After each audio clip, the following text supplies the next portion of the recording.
Do your thing. All right. Oh, yeah, he's here already. Look at that. So yeah, I said we Really? would go. Yeah, that was Oh, strange. Good. cool. That was perfect timing. Yeah. Wow. How about that? Yeah. And we are live. Why is this? We All are live. right. Yep, we are live. We are live. Welcome to Red Cell Review. Let's do the intro. Should I do the Do it. intro? Yeah, Let's, do the intro. Wait a Do minute. it. They changed it again. Oh my God. We fear change. Yeah, seriously. I can't What did they stand this. change? It doesn't matter. Here we go. It's time for Red Salad Review with your hosts, Wayne New, Greg Narlow, and Lou Maddox.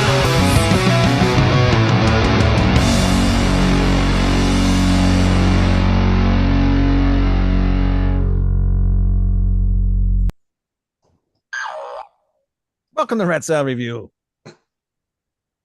It's Wayne, was that a That noise boner? got me. Hey, I don't feel welcomed. Why not? Where's Ralph? I don't like your attitude, Wayne. Wait, who the fuck are you anyway? How did you even get in here? They call him Dr. Fornication. Like that Sammy Hagar album with But- Van but he- Halen. Oh no, there's only one, and it's Diamond Dave, because Sammy Hagar sucks. Isn't that right, Dr. Fuck? Hey, Greg, you make a most excellent point. I played on that track. I'm so proud of myself for that. Hey, Ralph, how you doing, man? Good to see Hey, you. Ralph. Welcome.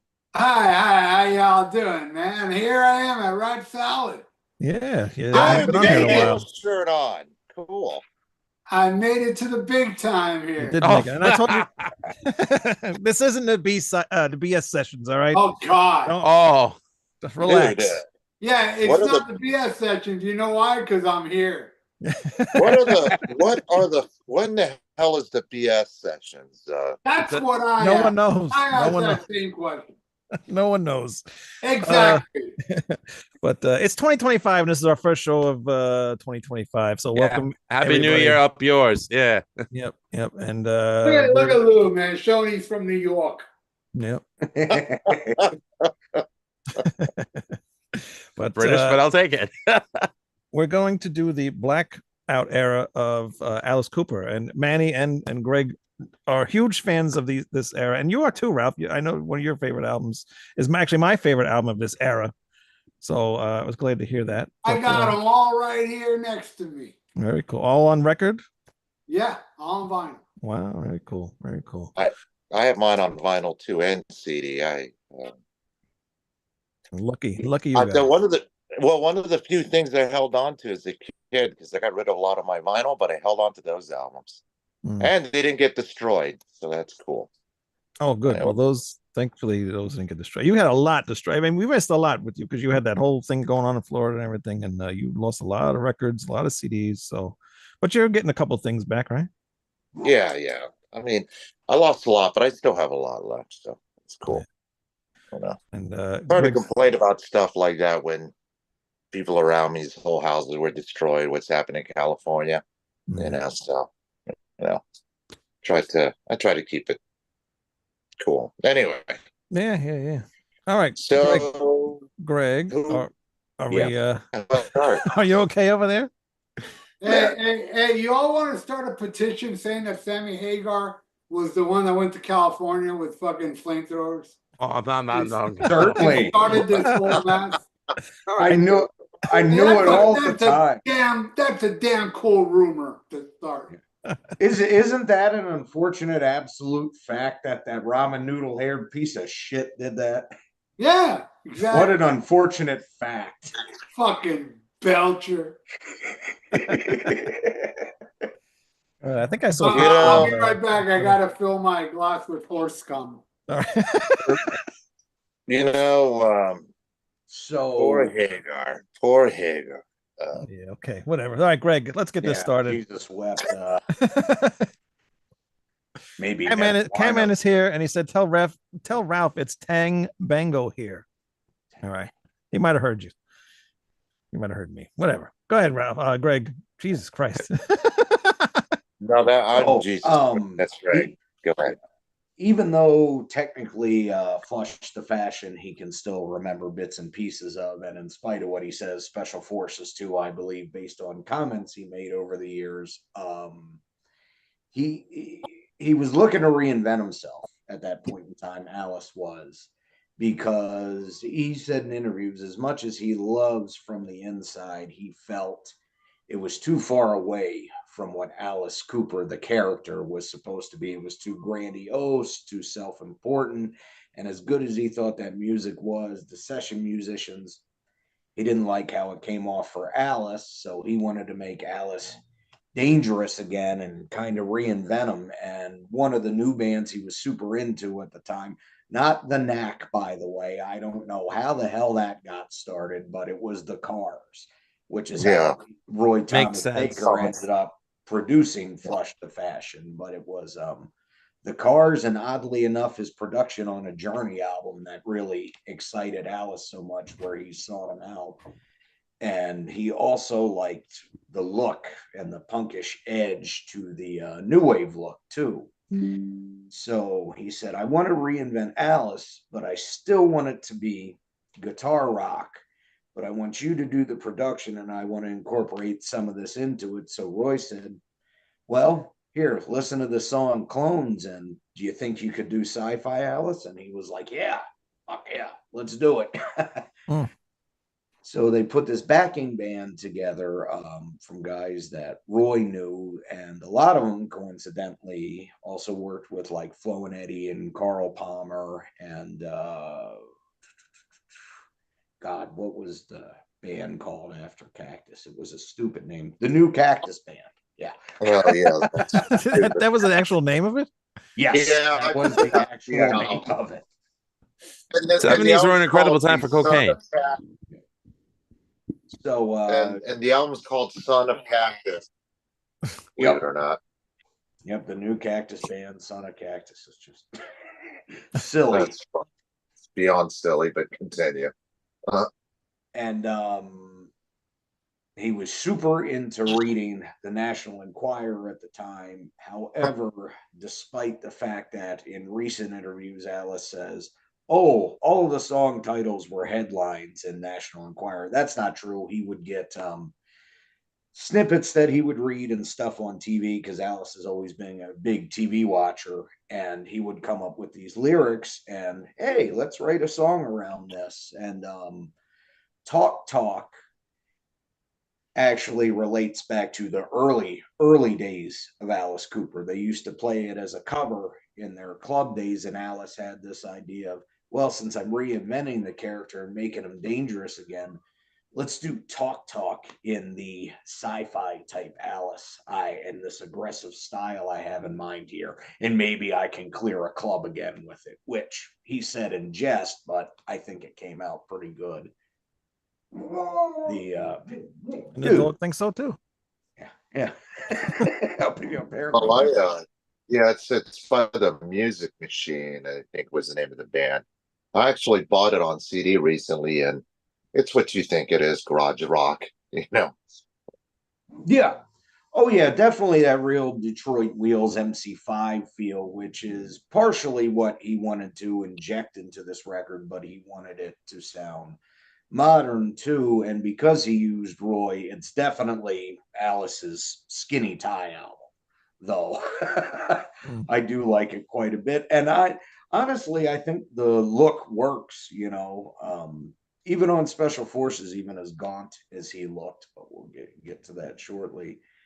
But there's some really good songs on here. I think the reinvention worked, although there are a couple things that are kind of weak. And that's one thing that's really interesting about the first three of these. Dada, I mean, we'll get to that, and he was real involved with the writing with Dick Wagner of the songs before Ezrin got a hold of them. But the finished album of Dada is very much Bob Ezrin's child, whereas actually for Flush the Fashion, Special Forces, and the drug-induced nightmare that Zipper Catches Skin turned into, Alice was pretty much in charge of the what concept there was, and even the tours and the stage setups and everything. And once they got the Concrete Band into place that went and did the Flush the Fashion tour, that would then go on to Special Forces, they actually wrote a lot of this just jamming in the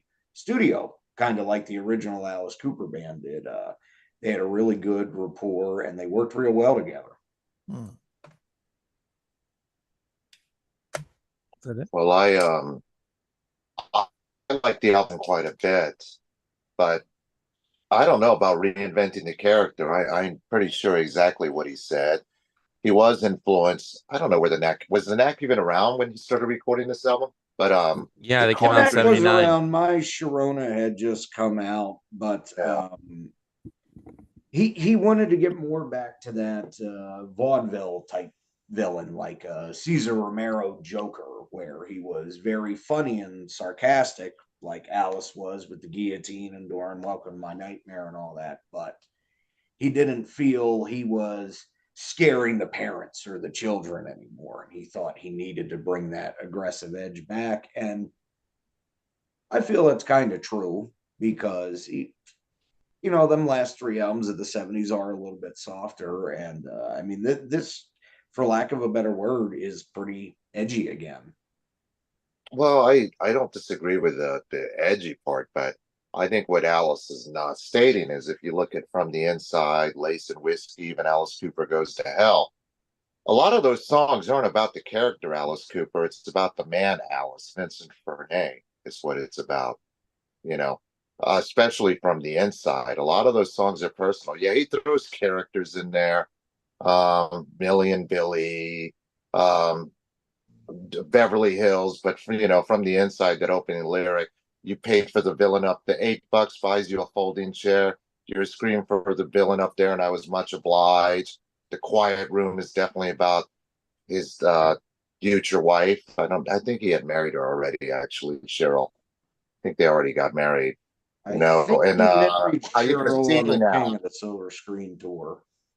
Yeah, How You Gonna See Me Now is definitely about Cheryl. The Quiet Room is about not Cheryl. It's about him writing to her and him basically wanting to kill himself, probably metaphorically. But my point is that a lot of those songs are very personal. They have nothing to do with the character as he created it. Where this album, I don't think it has much relation to the original character. I think Alex is poked out of his mind. I think he's a great songwriter, and he knows how to pick good collaborators. But I I see didn't see it him as a continuation of the character. No. it's very much a Yeah, go ahead, Greg. an 80s modern interpretation of the character. He reinvented it, but went back to the original menace. So I kind of agree with him there. Although, Yeah, but no, the- I personally don't believe a goddamn word Alice Cooper says.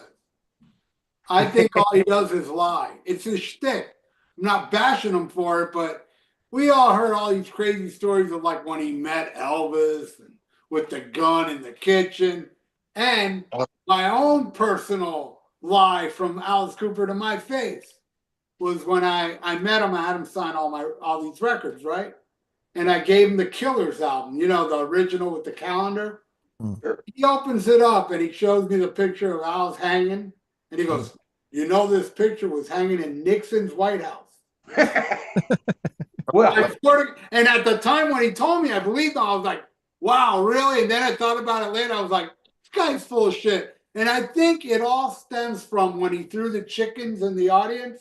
Yeah. And then Frank Zappa called him saying, did you kill chickens? And he said, no. And he goes, don't tell anybody. Right. Lies will help. And I think Alice Cooper just lies and lies and lies. I love the Coop. I'll never forget the Coop. But the guy, like every time I hear him talk, it's like, that didn't happen. Now, after that White House thing that he did with me. well, No, but he does have more credibility than Sammy Hagar. You have to admit that.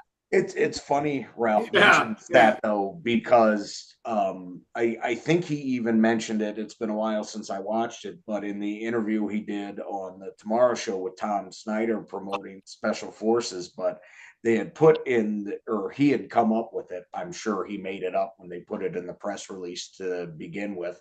But he was saying that all of the stage clothes, he was buying directly all these military uniforms from the White House, and they were for sure from Nixon's presidency. And that was the only way they were going to dress on the tour, if he could get military uniforms from Nixon's presidency. Yeah, but him and Chef Gordon have a history of that. Like when Schools Get Out came out, it came with the paper panties, the original. And Yep. so he him and Chef Gordon came up with the scheme because there was some obscure law about flammable panties or something, and they let it out on the press, so these albums would get supposedly confiscated. So he has a whole history of doing ridiculous things like that for press, him and Chef Gordon. Oh. Well, I mean, there's two things I'll always love about Alice. One, he was best friends with one of my favorite comedians, Groucho Marx. There's photos of the two of them together. Mhm. So I love that. And two, he was the best episode of the Muppet Show ever. So I'll Absolutely. always have that. Always will have that. Yeah, And but I saw a thing. I was listening to the albums on Amazon. And, how little things come up and tells you about the artist or whatever. And he said he paid $28,000 or something like that to restore the O in Hollywood. yeah, that's Is true. that true? That is true. Yeah, that is true. Definitely, yes. Yeah, that Very part's interesting. true. Is that the one that Jizzy Pearl of Love Hate and Quiet Riot hung from? We could Oh, only I hope guess so. nobody knows that story. Never mind. Okay, scratch that. Disney Pearl, but We could only we're hope not so. going to say Disney Pearl wasn't fucking Quiet Riot. That's not Quiet Riot. I'm not the one in Where's it. your bro? Well, was he there? No, it's not Quiet Riot. No, who cares? Ralph, what's your opinion Yes, of Ralph, Flush what's the Passion? Flush the Fashion? Yeah, My what's your opinion on what? Flush the on Fashion. Flush the Passion, the album? Oh, I love it, man. This would be my favorite of the blackout period. Now I remember hearing Clone. I'm talking to a bunch of youngsters here. Back in the day, you little whippersnappers. Clones was played on the radio a lot when it was new. Back then you were throwing the shit out of your diaper. Remember those days? You didn't know shit. No. Shit. Well, I was there. I wasn't even dude. born yet. I was already in my 60s when this fucking shit came out. But when I heard Clones, it's not that I hated it, but I was starting to get into metal. If it ain't metal, it's crap type thing. Yeah. But then I saw a real shitty movie that I own on DVD, because that shitty movie has Alice Cooper singing my favorite song off this album, my favorite blackout song, Pain, off the horrible movie Roadies. Yeah. I got it on DVD because I love that song so much. I just bought it for him singing Pain. But my God, I love Aspirin Damage because it's so fucking weird. Yes. That's what I love about this album. That one is actually based on a National Enquirer story that Yeah, is yeah, not- it's about tabloids. Yeah, yeah, and headlines. headlines. Nuclear Infected is actually his idea of 3 Mile Island, someone who right? lived close to 3 Mile Island, what would happen to them if they got infected by the nuclear waste. Well, That's we know one of if my they're favorite happy, songs from they him. glow yellow. When they're red, whatever. I don't remember the fucking lyrics. When I'm sad, I'm feeling blue, and I glow red hot when I'm in bed with you. Da-da, da-da. Those rules, man. Yeah, this would be my favorite of the four, and I bought it way after the fact. I bought all these Blackout albums. I bought way after the fact because I was aware of this one because of Clones, but none of these other ones were ever on the radio or MTV. You couldn't find any of these albums or even know about. It was badly promoted. No singles I heard on the radio. No videos on MTV, and MTV was already happening at this time. So, All the videos.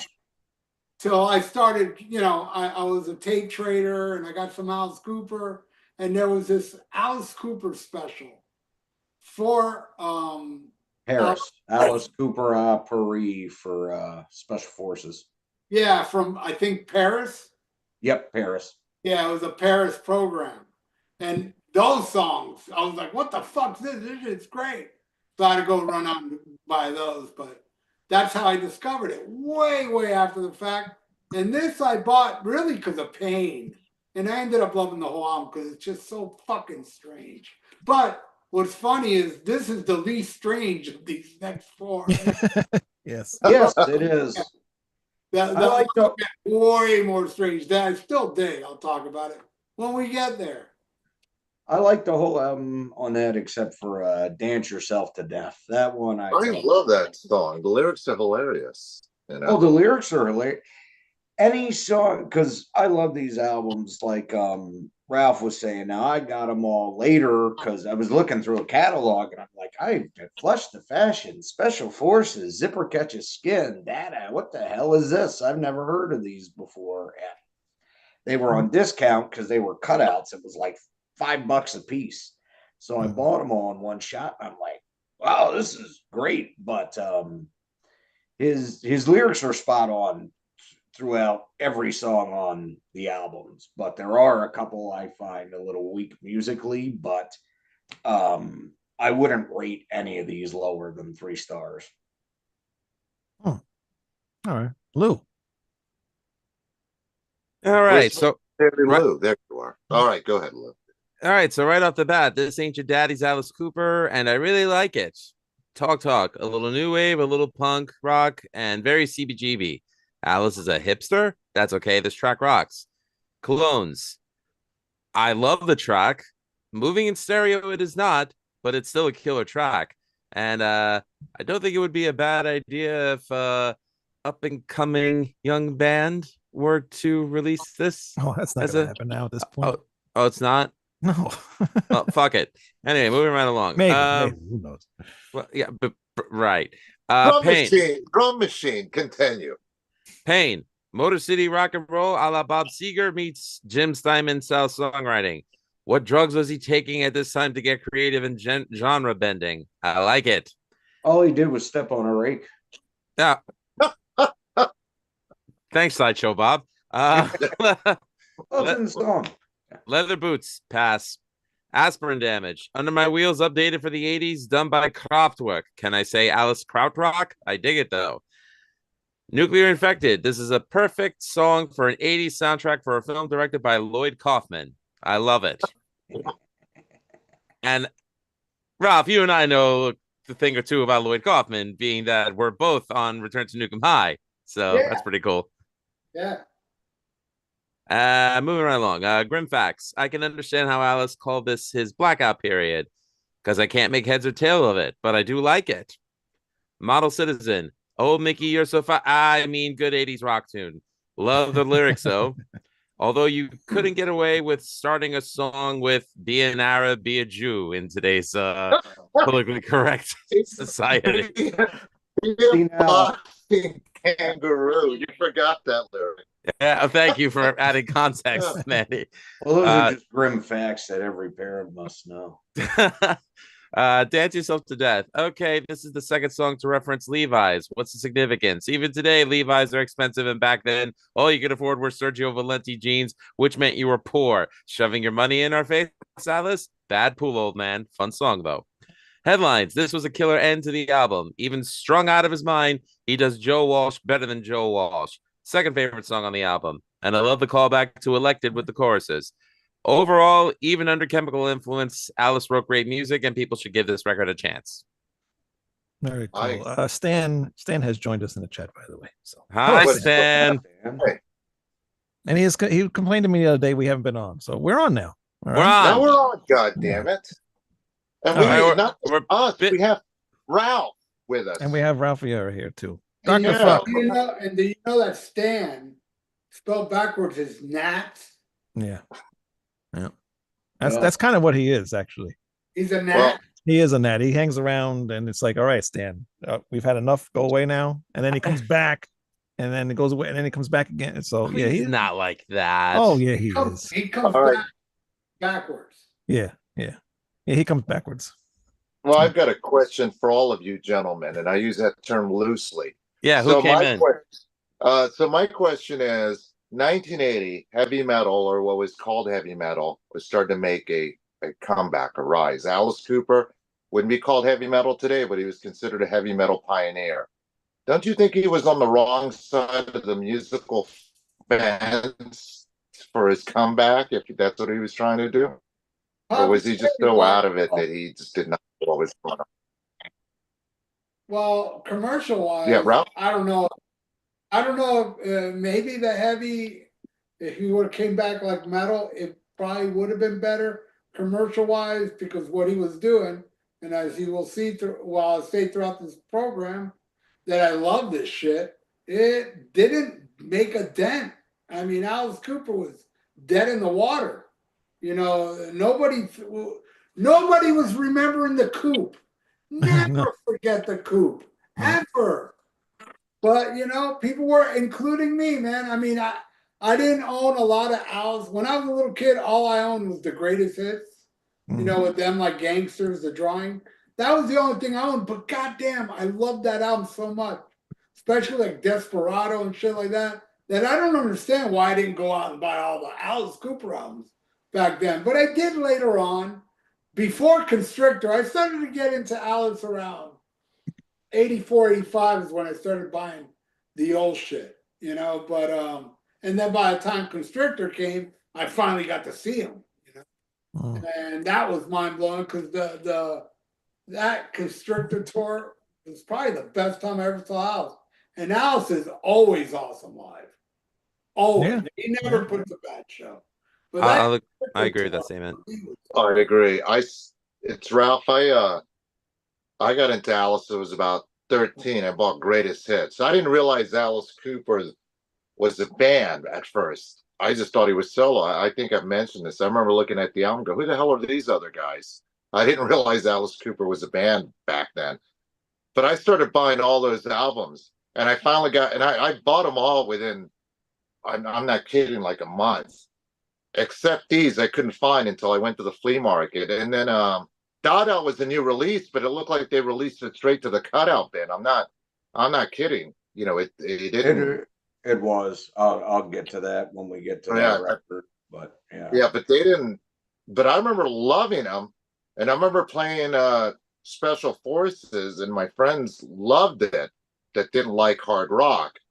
And of course, the older folks that are my brother's age, he's a couple of years older, they hated it. They're like, this is not Alice. So, but so I had no real context other than, because I didn't buy the albums in order. I would pick them up as I see them. I'd get Welcome to My Nightmare and Killer and From the Inside and, you know, whatever, Alice Cooper. So I wasn't getting these in any chronological order. So to me, he was always an artist that just did whatever he felt like. You know, I had no real history to go by. Anyway, I love the album, and I love the whole Blackout period. But growing up, I didn't know many Alice Cooper fans till Constrictor came out. Then suddenly everyone went to go see him, which is really strange. But and he was at WrestleMania, and he got big again. Yeah. And that's why I asked the question: if he had not, if he had come back with his original image in a hard rock band, he probably would have been successful earlier in the '80s. But he was in no shape. I mean, I didn't know he was freebasing and all of that stuff. Oh yeah, that's another thing. Him freebasing. Why haven't we never heard about him freebasing till on that Alice documentary that came out 40 years later? Not one mention he did freebasing all that time. I don't know about that. Didn't he mention that he was strung out on this behind the music? Terrible. No, he didn't mention it. He did not talk about smoking freebase. He didn't even talk about cocaine behind the music. He didn't. But I knew a few people. Look at the way he looks. Actually worked on a couple of these records and had also read interviews with some of the band members that were involved. And now Eric Scott even though he's one of the ones that talks the most about it. He's very old school and leaves the drugs out of it for the most part. But yeah, I heard about the bass probably the first time around 2004 from a friend of mine that was actually a production assistant on Special Forces, although it wasn't out of control yet like it would be on Zipper Catches Skin. That kind of degraded and got crazier during the Special Forces tour. But as they were recording the Special Forces album, even though he was already smoking freebase, he was keeping it kind of light. Cheryl was actually still coming to the studio at that point as they were recording songs. And actually, his daughter Calico was born, I think, right before the Special Forces tour started. Well, that's what he looked like on this album, Flesh to Fashion. He's very skinny. I mean, he's always Very a skinny gaunt. guy. Yeah. But I also too, that's Well, a lot of makeup and stuff as well. He was never truly clean after From the Inside. He stopped drinking for a while, but he started doing blow pretty much almost immediately after he got out and started recording that album. Yeah. All right. What the hell just happened there? All right. Lou, I think somebody in the chat is asking us what's up, gentlemen, that we know. That's That was Stan. Yeah. Okay. That's the net. Let's see here. All right. Yeah, the Nat. He sings My Bologna. Anyway, sorry. Continue. And I got this right at the beginning of the show. I said me and Ralph had the same favorite album of this era, but apparently we don't. We were talking on the other show that we do about another album, so I'm confused. But anyway, I do like this album. I like how it starts off with Talk Talk. You notice right away the album's going in a different direction than the previous stuff, especially from the inside. Clones, another great song, and I actually the first time I ever heard the song was with the Smashing Pumpkins cover, and I liked that so much, and I didn't know it was Alice Cooper at the time, because I really wasn't into Alice Cooper. I was just getting into him when I saw Wayne's World on that. Yep, exactly. So, but then when I found out it was Alice Cooper's song, I was like, all right, now I got to get this album that this song is on. What else? Milwaukee. Sorry, Yeah. Albert. This guy know how to party or what? Then we get into Pain, which slows things down, but again, a really, really good song. But Leather Boots ruins everything for me, and I hate it. Whatever sound that they're using on that guitar, it's like piercing. It's like that picking sound. I hate it. I don't like it. He doesn't remember why he picked that cover, and neither does Roy Thomas Baker. I read it. That's a cover song. Who He does the didn't original? write that. No, he didn't write that. I feel better now. Who is it? I have no idea who it is. Some guy named Jeff Western, I think. It's an old country western song. All right, good. Because I just thought that song's But so dumb. it sticks out so much. It does. I was reading an interview with Roy, and he's like, "What the hell?" And he's like, "You got to ask Alice. I have no idea." Although the funny thing is, for the blackout period, and as bad as Cooper would get on the next two records, Roy Thomas Baker was apparently the biggest hedonist, biggest problem during the recording of this album, including a session he missed because he picked up a couple chippies, as he said, at a bar one night, woke up handcuffed to his bed the next morning with his wallet stolen, and he called Alice and said, "By the way, is my car at the studio? Because it's not here." Aspirin Damage thankfully picks the album up again. But it's not one of my favorites, but it's a quirky song, and some of the lyrics really make me laugh. But again, for the album, it takes another nosedive with Nuclear Infected and Model Citizen, but there's some shades of 70s Alice Cooper with the song Grim Facts and Dance Yourself to Death. And I wish there was a bit more of that on this album. Headline is okay for ending of the album, but overall, I do like the album, but it's just kind of all over the place, and they're really experimenting with what they think works with the album. To me, some of it was a miss, and this don't come close to previous albums, but there's enough songs on here that I like, so it's a pretty decent album. Yeah, I don't know. There's some towards the end, it just gets kind of wonky for me. I don't know. I just Model Citizen, that fucking drum beat and just the punk edge to it, and now that sounds like Alice Cooper to me. I personally No more love. Mr. Nice Guy, but updated. Hmm. I personally love the album, and I think it's great. It's I don't know if it's one of my favorites, Manny, but I love. how many times are you gonna tell us? One more time. I've only got. I wrote it down. How many times? The whole notebook. Oh. I really love Flush to Fashion. I really love Flush to Fashion. Next album, Special Forces. He really loves Special Forces. I really I love love Forces. Special My Forces. favorite Alice album. It's right up there for me too. So go, Greg. You Which go. one isn't? Wait a minute. What is Wayne's favorite Alice album? We're not. Oh, Alice. I don't. $1 Billion Babies. I think right now, $1 Billion Babies. Well, then I can. I was gonna say the opposite, but I love that album. You're right. I love them all. Okay, Freak Out song sucks, but it's not really an Alice album. All right, Greg, go. Yeah. So this is the one because I discovered this, like I said, in high school along with the other ones, but this is the one I first threw on where this is a lost classic, a masterpiece to me. He got into this image and this idea, even though it's not a concept album, in spite of what some people think, none of these are concept albums. He had basic ideas for what he wanted to do, but it's very loose in general. But the edge to this, they had brought the hard rock back in, and then also on stuff like Skeletons in My Closet, you got these creepy little interludes where he's mixing everything together, and it was just badass. It starts off with Who Do We Think We Are with that chopper, and Mike Panera has such a great guitar sound on this, and some of these songs I think started off or ended up so strong because Flush the Fashion was still a lot of session musicians as far as recording it goes. Davy Johnstone, actually from Elton John's band, who also did From the Inside, does the guitar on that. But he didn't have any intention of touring, so they built this band, Eric Scott on bass, Mike Panera on guitar, Dwayne Hitchings on keyboards, and I forget who the original two guys were now, but by the end of the tour, they were replaced by a guy named Jan Uvina, I think, or John Nitzinger. The drummer of Alcatraz. Yeah. One of the two started.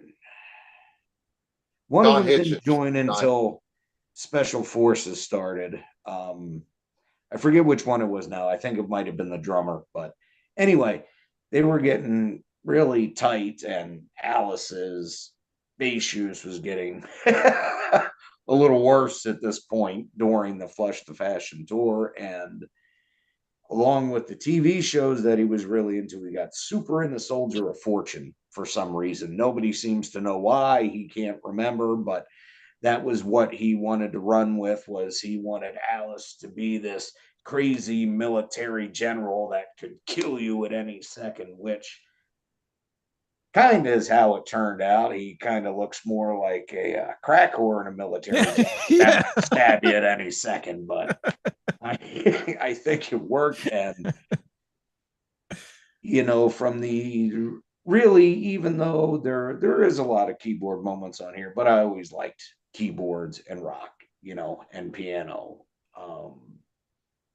But I think this is a very aggressive, in your face album, whether it's Who Do We Think We Are, Vicious Rumors, and 7 and 7 is one of my favorite covers of all time. I swear Arthur Lee wrote that in 1966 just so Alice Cooper could play it in 1981, because that is the definitive version of that song, and he's gonna throw a bone, ooh bit bit, ooh bit bit, yeah. It just sounds so dark and angry there. I love how that starts off, and then You're a Movie is just the humor behind it, and the take on Patton, and as him as a military general, it just all coalesces for me really great. And then I don't know if it was really truly a National Enquirer story or something he saw on TV where he got the idea from. I don't even know if that's true, because according to Dwayne and Eric, Alice likes to say the stuff on this and Flush the Fashion, he got these ideas from the National Enquirer headlines and stuff he would see on TV. But I tend to believe Eric Scott a little bit more because he was still straight at this point, that Alice just came in running in one day while they were rehearsing something they were writing and decided he wanted to write the lyrics to this tune about a cross-dressing cop. I can kind of believe it with where he was at the time. And Eric says, that's what it would be sometimes. He would run in with these most ridiculous lyrics that he was super excited about. And yeah, let's write a song around this. But in that case, I think it's great because they've all got their empty holsters and he's got the only gun. The humor on this, the sarcasm is just so far out there. When he clicks them clackers and you want it, you got it, after he's talking about the Spanish lover and does that, ooh, lay. It's brilliant. It's just so far out there.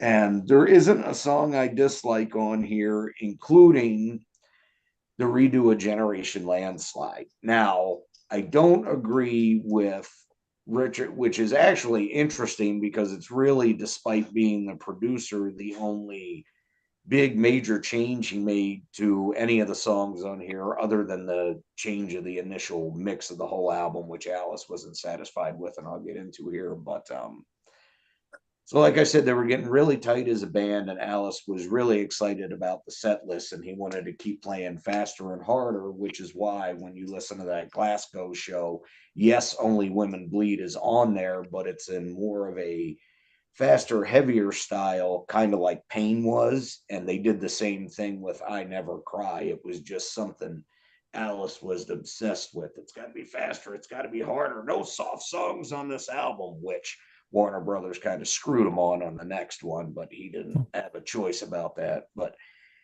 anyway, Generation Landslide 81. Originally, I believe it was Elected that they wanted to throw on the album and into the live set list to go with a bunch of the older songs they were doing. But then Alice changed his mind and said, I really don't like that because it's not an election year.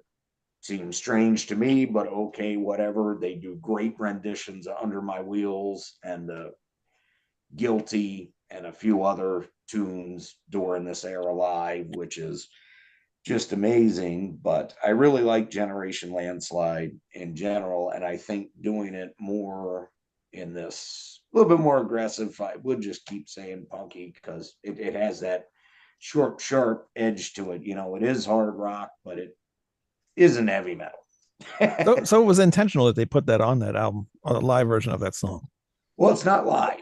It's not live. Oh, it's not. No, they recorded it in the studio, and it always intended to do that because Alice thought that was the one old song that they had been rehearsing that really fit with the theme and the feel of this album. But for whatever reason, when Richard Polidor went and remixed it, because Alice wasn't satisfied with the original mix of the whole album, he decided to add fake audience cheers. And he can't remember why he did it, and Alice has no idea. But there's nothing live about that. They recorded it in the studio along with the rest of the sessions. And so it's been released as a bootleg now. Some people call it the demos, some people call it the acetate mixes.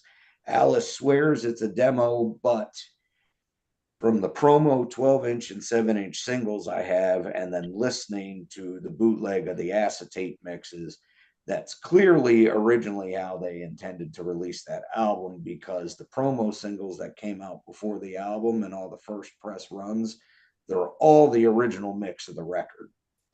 But Alice got a bug up his butt somewhere around June of 81 and decided he didn't like the mix and he wanted to cut off Look at You Over There Ripping the Sawdust Out of My Teddy Bear. And he was right. I like that song. It's quirky, but it does screw up the flow of the album, and it kind of didn't belong. And while the original mix sounds raw, the finished album sounds a lot better and a lot punchier than those acetate mixes do, which is kind of funny in a way because I usually like the rawest version of things. But he definitely made a good call here, and I'm glad they went back and remixed it. And So in high school, right after I had discovered all these albums, I was in the band. I did percussion. That's a separate story for another day. We won't get into any of that. But anyway, the teacher He was a got sick bongo or player. something. Yeah, the teacher got sick or something, and she was out for a while. So this woman they brought in as a substitute, I happened to be wearing an Alice Cooper Special Forces shirt one day, and she's like, "Oh my God, I was a production assistant on that album. I haven't thought of that in years." Wow, how random. And um, Alice was a real gentleman, and he was still kind of keeping the pipe at arm's length at this point during the recording of this album. So she said, he would go off and get high, but there wasn't really a lot of debauchery. Like a lot of people want to hear these crazy stories, and he just wasn't like that. He would get high and go out and buy a bunch of toy soldiers, and they would sit there shooting them with BB guns, or they would watch a bunch of ridiculous stuff on TV or play pranks on each other. That's kind of the hijinks that went on. But the biggest problem they had with him is one day he just kind of went off and disappeared, and the studio wasn't exactly in the best part of LA. He drove his $1 billion baby's dark green Rolls Royce because about all he was eating at this point was 7-Eleven hot dogs. He was obsessed with them and big gulps, and went right into the middle of Studio City, left the car running, and they're freaking out like, "Where'd he go?" And he's like, "It's okay. I asked these guys, they watched the car and they're like, yeah, you can't do that, dude. You don't understand where you are in LA." But he was so out of it, he just wasn't getting that. These weren't nice people. They were really trying to rob. But Calico was like a newborn at this point. So Cheryl was actually in the studio, and I won't go into everything because some of it's kind of like more personal, and I won't throw her name out there because first of all, I haven't talked to her in about 15 years. Mm. But Wait a minute. You were friends with Calico Cooper? no. This woman who ended up being a substitute. Oh, the teacher, substitute teacher. I apologize. I'm sorry. Continue. she worked for Warner Brothers during this era. She actually started as an intern in the Cooper camp during the Flush the Fashion tour, and then moved on and was a production assistant on this album.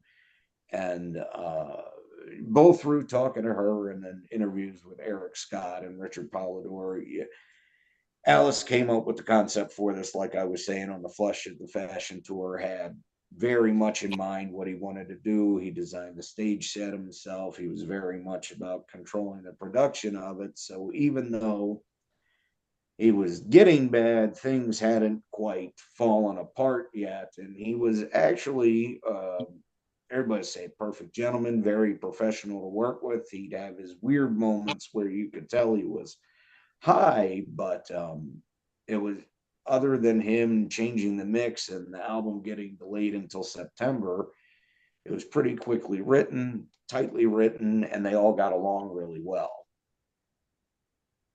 Now, the tour actually started before the album came out, and he was in charge of his own stuff, despite what Shep Gordon says, and he wanted to go on the Tomorrow Show with Tom Snyder.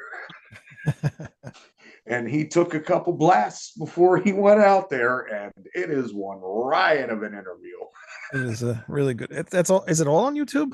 Or is Yeah, some of it it's all on YouTube. right? Yeah, I know I saw some of it, Well, but it's a but, good watch. I The noticed thing a about- lot of people seem to dislike this one the most, and I think that might be because how much of a short, sharp shock it is, really. Mm. Yeah. We'll let Ralph go. You're sitting there Yeah, Ralph. go patiently for it. waiting. Yeah, sorry, Ralph. I love this one. This is my third favorite. This is my third favorite Blackout. Third. I love the beginning. Who do you think we are going into 7 and 7 is? To me, those are my two favorite tracks, and I love Prettiest Cop on the Block. I prefer Generation Landslide, the original, but it's not bad. It's not offensive. No. It'll do. I didn't like look at you over there ripping the sawdust from my teddy bear. Though I love the title, but yeah, this is the more rocky one, a little more hard rock than all the other three. It's weird, but not. I mean, it's still it's not like the next two that weird, but this one is strange, you know. And I really like it. He did tour America on this album, but I'm not sure if he toured South Florida. I mean, this is '81, right? Yeah, Yeah. Yes. Yeah, no, It, and I would have went. So no, he didn't do South this Florida for this one. Ralph, he had played Tampa. The only reason I know is my son yesterday with his mom went to USF for he's a special needs kid, and they have events there for kids like that. And on the board, they put up there the first concert played at USF Sundome in 1981 was Alice Cooper, and there's a picture of him from '81. I don't know how far that tour went, but I didn't think he played over here either. Yeah, I would. '81, I was already going to concerts, so I would have went if he came down here. But that's good album. As you can see, this is a promo. Can you read that? Yes, I saw that little Yes. label on the bottom. Yeah. Oh, I have that as well. You got to turn your background off. Yeah. I'm working on it. I loves it. Great album. I love all the Blackout albums. see, I don't have And to so say I've got the Ralph did it promo for me. Ralph, but There you go. You got the same one I got. I have the press kit though. Oh, mine didn't bring the press kit. Yeah. It's written up top secret, Top just like secret. a CIA document. That's pretty wild, actually. Nice. Right. Good marketing. Yes. They describe Alice as with chameleon-like qualities, apt to change with mood. I won't read the whole thing, but it's pretty entertaining.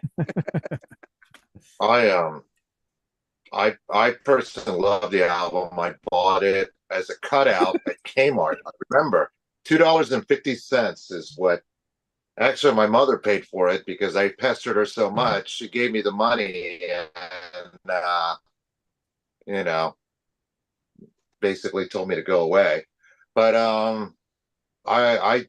Mike Pinero, who just passed away last year, when I bought it, I didn't know who Iron Butterfly was. I was really young, but I love the album lyrically.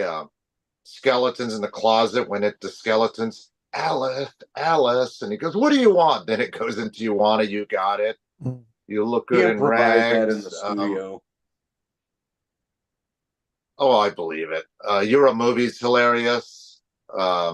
Prettiest Cop on the Block. 7 and 7 is, which Alice was sort of friends with Arthur Lee because he used to hang out with Arthur Lee and Jim Morrison drinking beers at these cheap bars in the late '60s. So I guess that was his homage to Love because Alice never felt Love got enough attention. He's not wrong. Love just kind of fell by the wayside. UFO covered one of their songs too. What was that UFO Alone song? Again, or Yeah, thank you. Which is the Not- Gilbert Sullivan song, by the way. not Yeah. not just them, but the Damned did it in the '80s too. And it was a pretty good version, actually. Yeah, but I think it's a great album. Like Ralph said, it's his most rocking. Lyrically, I think it's his most humorous. Generation Landslide. I didn't own. I'm not sure if I owned Billion Dollar Babies at the time or not, so I didn't have a comparison.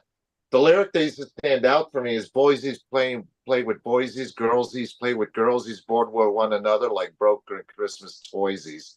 That's what I remember the most about that, which is not in the original. But overall, I like the album a lot. I think it's great. So, to you, Lou, So you like the album? love it. Next, Thank you, Manny. Who do you think we are? Definitely has a cool intro, which brings you back to the time it was created and recorded. Very Mad Max Italian exploitation, Warrior of the Lost World style atmosphere. And then the song begins, and I think it rocks. This is a great intro track to album 2 of the Blackout period. 7 and 7 is the only other song I know from the band Love is Alone Again, and that would not have fit Alice Cooper. as much as this wouldn't have fit UFO or The Damned. I like this electro-punk feel to this version. I know Rush also covered it for their Feedback EP, and as much as I'm a huge Rush fan, I think Alice Cooper did the song a little better. Prettiest Cop on the Block. Sorry? Definitive version, no question about it. That Prettiest Cop on the Block. Okay, this is a danceable punk rock song that Billy Idol would become famous for later on. I mean, that style, I mean. Alice was definitely onto something here because I don't think that many rockers were mixing punk and new wave and doing what he was doing. Maybe Bauhaus, but not really. Still, I found a favorite song so far on this record. Don't Talk Old to Me, not feeling this one. Generation Landslide, I like it. Skeletons in the Closet, really digging the early 80s horror vibe, and then it turns into something predating the man behind the mask with a Rick Ocasek vocal style, liking it even more. You Want It, You Got It, not feeling it. You Look Good in Rags, more of my style. Great guitar work, love the sound of the drums and the digging the keys on it. Even in a drugged out haze, Alice knows how to rock. Second favorite track on the album so far. You're a Movie. Why am I getting hints of Flaming Youth from Kiss on this track? Regardless, I like it, but it proves Rick James true. Cocaine is a hell of a drug. Vicious Rumors. One thing I have to say, Alice can make new wave power pop sound better than the ones who created the genre, such as bands like Blondie. I have to say that after listening to the whole album, I think this is the best one. Overall, it's a bit more organized than Flush, but I like Flush a little better, but it is a good album. All right. Me. Sorry, Wayne, couldn't help it. To me, this album was what? Nothing. Before I forget, because Lou mentioned the helicopters at the beginning, and I forgot to mention it. Alice was in love with the scene from Apocalypse Now with the helicopters, and he demanded that they make it sound as close as they possibly could to how the helicopter sounded in that movie. And that was one of the longest parts of recording, was getting the helicopter sound satisfactory. I see. To me, this album sounds pretty stripped down, back to basics kind of stuff. Who Do You Think We Are is a decent opener, but it doesn't really get me excited to hear what's to come. 7 and 7 has been growing on me lately, but it's just one continuous loop. Why I just lost all my fucking notes. Blah blah blah blah blah Blah blah blah blah blah blah blah blah blah blah blah. I didn't know that song that was. I didn't know it was a cover. I had no idea that was a cover song till earlier today. Well, like Manny said and Lou said, love kind of fell by the wayside. I never even heard of them. No idea who they are. Oh man, they came out of the same scene as my favorite band, The Doors, and I mean, they were a bit more. That's it. What's The Doors and Love, really? They were a bit more hippie-ish, though, wouldn't you say? Like more flower powery. Yeah, definitely. Morrison wasn't into all that flower power shit, so yeah, absolutely. Anyway, go. Most normal men aren't. Anyways, continue, Wayne. But you know how like that song has like that like drum beat on with the snare drum just continuous throughout the whole entire song. Well, the drummer continues that on the next song, and I think they should have spread these songs apart because it just sounds like the song just kept going on. So Prettiest Cop on the Block could have been a better song without being in that same drum beat type thing. I think they should have separated those things from each other. But it really bothers me. It's a stupid thing to bother me about, but it just bothers me. Don't Talk Old to Me changes things up a bit. Finally, this song is I actually like. I really like the chorus section and the way the vocals are layered. I don't get well, we talked about why the Generation Landslide thing, but I actually do like that version of that song. Skeletons in My Closet, I don't know why, but this song will just pop up in my head from time to time. It's so ridiculous. I got skeletons in my closet and skeletons in my shoes. Whoa. Yeah, plus is whoa. That shit is just fucking hilarious. Hey boys, don't you see them bones? Oh god. You Want It, You Got It. I think they just recorded Alice talking to himself and just made a song out of it. You Look Good in Rags, probably the most normal sounding song on the album, but I'm not saying much by that. You're a movie I like for its weirdness and catchiness. Vicious Rumors. I'm just glad the album is over at this point. I tried so many times to see what you like so much about this album, Greg, but I just can't find it. I like I weird love shit, it. but this isn't even weird. It's just really not memorable to me at all, except to not go back and listen to it. Jeez. Guitars, How do you I really like feel, the Wayne? sound, the Yeah. keyboards. I mean, What a musical pygmy. Anyway, Oh, come on, man. Well, wait till we get to the next album. yeah. uh, Oh, sales and everything. So both of these they did make, well, Flush the Fashion made it to 44. I think Special Forces actually made it into the top 40, but talking about the tours and all that, they did tour North America for both Flush the Fashion and Special Forces, which did make a pretty decent amount of money. They didn't go everywhere that Alice had went before, but it was a larger tour than he had attempted since Nightmare. Actually, it was his biggest tour since Nightmare. And the biggest deal here was he went back to Europe and the UK for the first time in years and years. And this was actually a little bit more popular overseas, the Special Forces album was, which led to the Paris special, because that was the first time I think they had been in France since 75 too. And it really caught on over there. And I don't know the full story between how Alice came up with the idea for the video special over there. Only that it originally started off as an idea to do a bunch of music videos, and then he wanted to turn it into a TV special, but it was his idea. He arranged it. Warner Brothers approved it, and which when they did the video version of Goes to Hell for it, they were waiting for the lighting to get better. The band's out there dressed up as nuns. They have all these smoke machines going, and Alice is there singing Go to Hell, and it scared the shit out of all the parishioners who ran away yelling, Devil, devil. But he picked all the songs that they were going to do for the special. He came up with the concept, and they had recorded it over there. For obvious reasons, I can see why he hasn't ever bothered to remaster it and have it released on DVD or whatever, because he's not thrilled with how he looked at the time. I find it unfortunate because they are good performances. Although there is a rumor surrounding some of the songs, the live versions on the For Britain Only EP are not the video versions from Paris. They're from the Live at Glasgow show, which was a radio broadcast originally that they went back and remastered and re-released on 2LP for Record Store Day a couple of years ago. Great show. I think that was the last show of the Special Forces tour, actually, or at least the last one in Scotland. But the Special Forces tour was also Alice Cooper's, whether the band or the man, most successful UK tour ever, which is how the For Britain Only single came about. He wanted to do that special for Britain. After Lou does his review, I want to go back to he did it already. You don't pay attention to anything at all, do you?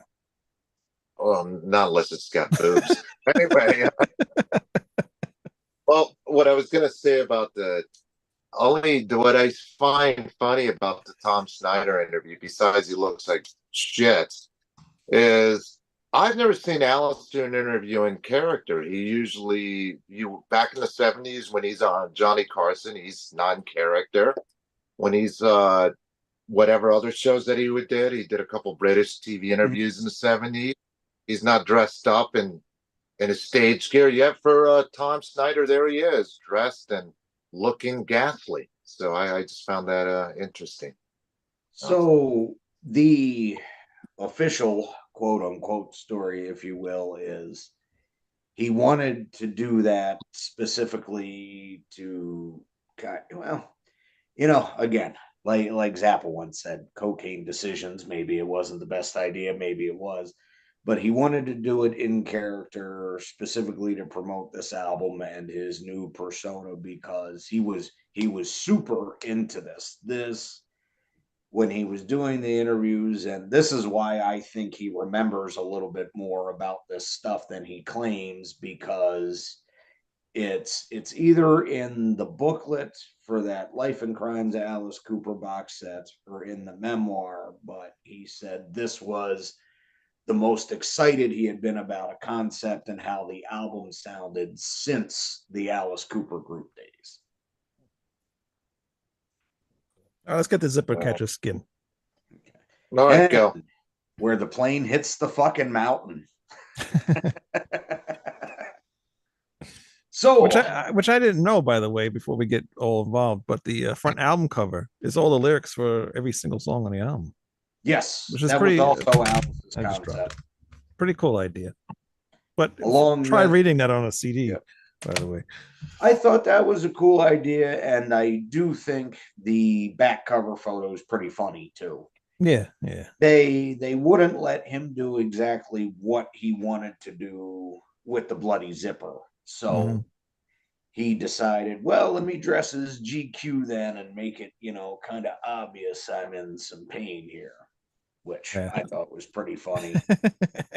But so in spite of what Eric Scott and Mike Panera say, by the end of the Special Forces tour, they were all smoking crack.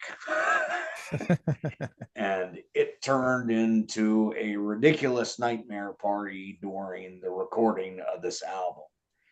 Now, Dick Wagner, who is where most of the information from this one comes, as far as the oddity of a lot of this shit, he's very respectful of Alice's personal life and all that, so he doesn't go into a lot of details other than to say that Warner Brothers was getting kind of worried.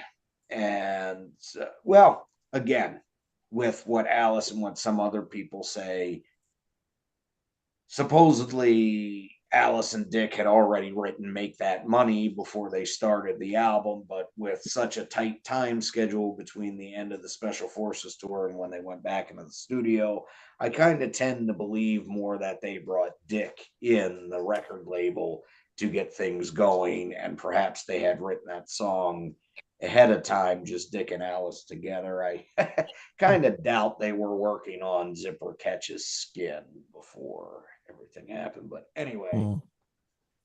everything was super manic here. They brought Dick in to kind of get control on everything, and Alice was just out of his mind with, no, it all has to be super fast and it has to fit this exact thing, and we're going to bring in Patty Donahue because the waitresses are my favorite thing on the radio right now, and she's got to come in and do this.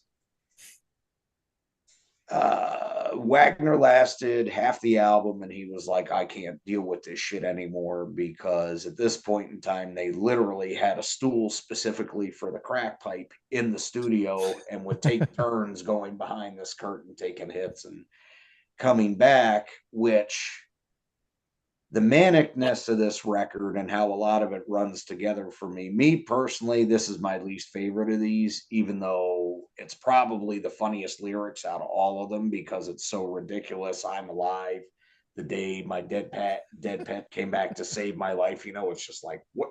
It's very clever though. I mean, Yeah, it's yeah. out there, but it's clever. But musically, a lot of the tunes run together where it almost sounds like he's playing the same drum pattern throughout 3 or 4 songs. It just kind of plays like a cocaine fever dream, which I guess is more or less what it was. Yeah, yeah. But Warner's did not have a good feeling about it. So although the majority of the album was written in the studio by the band members at the same time, it wasn't Alice's idea or the band's idea to do I Am the Future for Class 84. That was handed to them by Warner Brothers, said, yes, you can, we're going to have you put it on the album, and we want it to sound like it's within the concept of the album, but you're going to record it like this so we can try to turn it into a hit.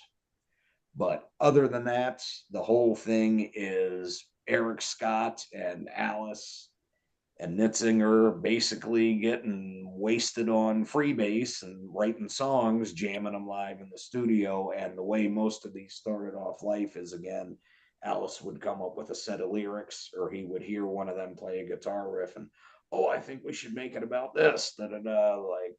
For example, he had just seen E.T.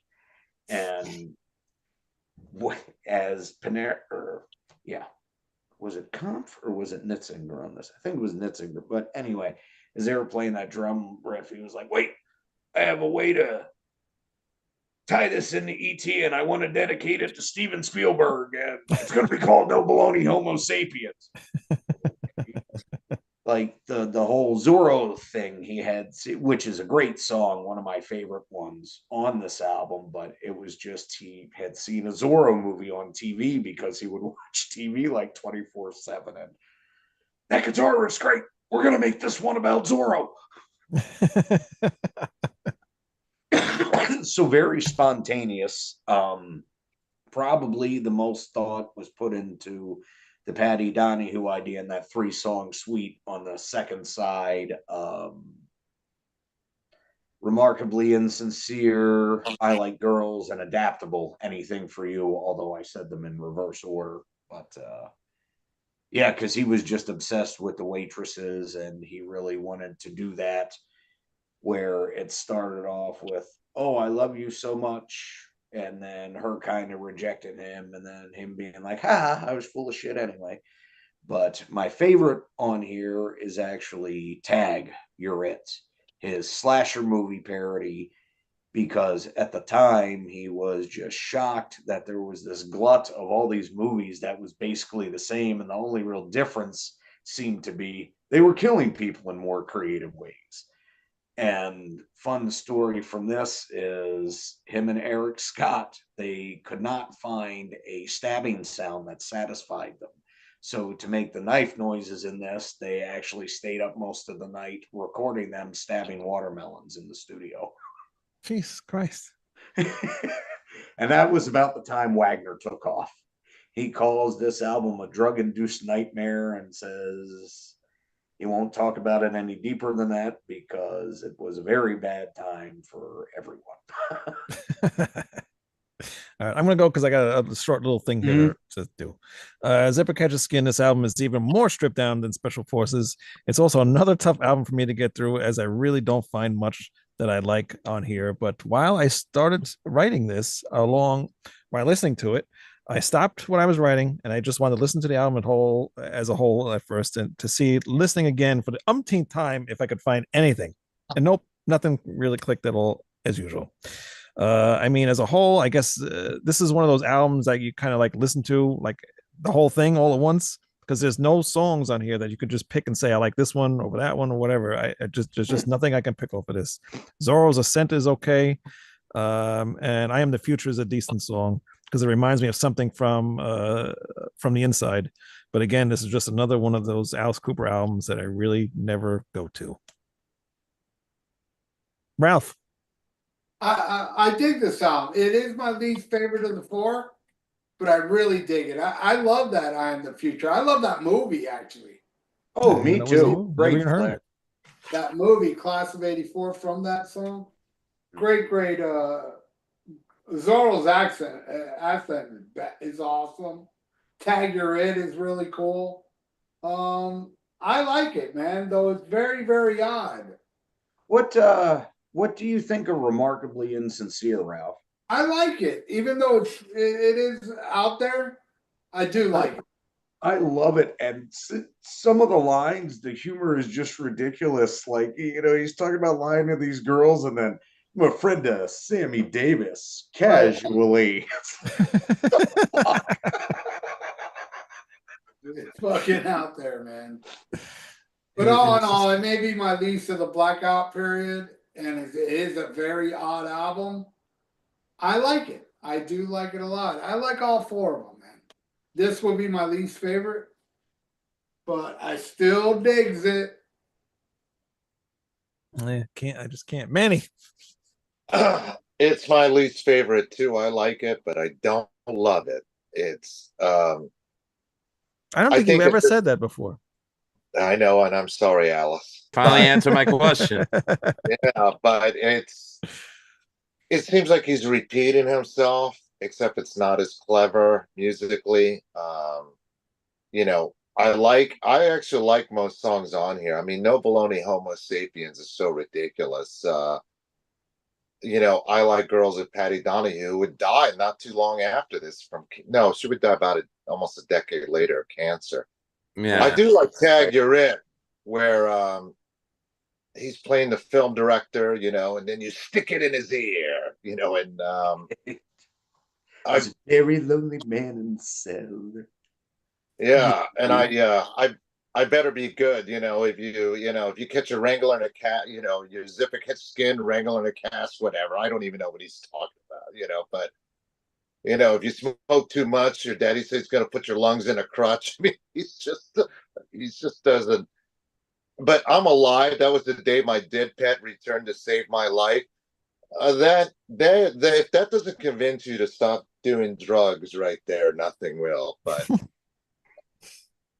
it's okay album, but I like the other ones better. But it's my least favorite, and but it certainly doesn't prepare you for what comes next. That's for sure. Lou, you're up. All right, Zorro's Ascent. So far, my favorite opening track from any of the albums of the Blackout period. Make That Money, a bit of a throwback to Black Widow, and I really like it a lot. Manny, if you recall when we first met during the Alice Cooper Welcome to My Nightmare review, I mentioned to you that I Am the Future was my gateway song to liking Alice because that was the opening song in the movie Class of 1984. Which stars a very young Michael J. Fox, who would go on to star in films such as Light of Day and The Hard Way, and a couple of other ones that you may have heard of. High School USA. You ever seen that one? Yes. High School USA is awesome with Gilligan. Gilligan's in that movie. Yes, I'm glad- he is. I'm glad we're referring to the other films other than Back to the Future. I appreciate that. And what's his name from Back to the Future? Crispin Glover. He's in High School USA. I believe High School USA was a TV movie, but It it's was. hilarious. The drunk driving scene. I think it's a great movie. I gotta look that up. I want to own that. I think it's on Tubi. I think you can watch it for free. Yeah. Yeah, I think it is on Tubi. You know what's funny is when I first saw that, it was on we used to record a lot of stuff off of HBO, and it was on a Betamax tape, and it was High School USA and Jekyll and Hyde together again, which is my favorite comedy. That Jekyll and Hyde movie is godly. That I have on Blu-ray. Me too. Can we have a proctologist to the emergency room? There's an asshole waiting. Yeah. So what did you say? Fucking Blue Cross. So I Am the Future. This was my gateway to becoming a fan of the man, Alice Cooper. Still love the track to this day. No Baloney Homo Sapiens. Okay track, but meh. Adaptable. Anything for you? Okay, I love the black humor on this song. Could go over well with his new band. With his current band today. I think so far my third favorite. I Like Girls. After hearing this song, I'd like to ask, really? This song belongs on the soundtrack to Cruising. Not really a fan, but hi, Greg. How you doing? Are you all right? That was funny there. Thank you. If you need to look up the joke, go to IMDb. Anyways, Remarkably Insincere. Again, another song that could go well with his band today. My fourth favorite, Tag You're It. Riff reminds me of Joy Division's 24 Hours musically, but I like it a lot. I Better Be Good. I Bet You Money. This song influenced Blister in the Sun. Good track, though. I'm Alive. Meh. Not feeling it. But, guys, I'm going to have to disagree with a lot of you. This is my favorite album of the Blackout period. Oh, Wow, that's crazy. But anyway. So am I. Yeah. Wow. But I think it's cool, though, that, everyone here has different tastes, and they've have No, I think it's cool, too. I yeah. was looking at songwriting credits. John Zitten, whatever the fuck his name Hit is. singer. Didn't he have a solo career that Blue Chunks? He did, and the funny thing is, when he first came into the band, he was talking all this shit because he was a little bit older, like, "Oh, I'm more professional and this and that." And the first concert he played with them was Detroit, Halloween, totally sold out, people up to the rafters, and Alice and Eric Scott kind of grabbed and said, "Come here." "Oh yes, smartass. What do you think of that?" And then, even funnier than that, Jan Uvina, the replacement second guitarist, he was brought in last minute and rushed through the rehearsals very quickly. He was a drummer, Greg. Or the drummer. Yeah, the drummer. I'm sorry. No worries. So he was run through the rehearsals real quickly and everything to learn the songs. And his first performance with them was on the Tomorrow Show with Tom Snyder. He hadn't actually seen Alice in costume yet or any of the stage set. So when Alice comes bursting out of that locker and he has that shocked look on his face, that's authentic. Scared the shit out of him. He was like, "What the hell?" You know, I was looking at the credits. I had forgotten Mike Pinero's on this album too. I'd totally forgotten. Yeah. Um, Honestly, it's a pretty good companion album to the first two because it's pretty cohesive as far as the speediness goes and all that. And I love all four of these records, and I do still like this one. It was just the weakest for me songwriting wise. No, that's fine. Hey, listen, if we all like the same albums, you know how freaking boring the show would be. Oh, certainly. More I boring love than it it is when now? Wayne hates on what I like. I think it's hilarious. Lou, I disagree. When anybody disagrees with me about the stuff I like, or if I disagree with them with the stuff I like, my vagina stings. Which, by the way, Stings. your suck versus suck, hot in the shade versus fear of the dark. Now, I like Fear of the Dark, but I loved your critique of the album. I loved it. It's always good to hear an original take on the album. And I know how much you hate it. You refer to it as a shit sandwich. And I think that's what I was like, you know what? I love this guy because he just says what he thinks and he don't care what anyone says. So thank you for almost 10 years of entertaining me, Ralph, because that's how long I've been watching you. Thank you very much, Lou. And can you believe people still don't get it?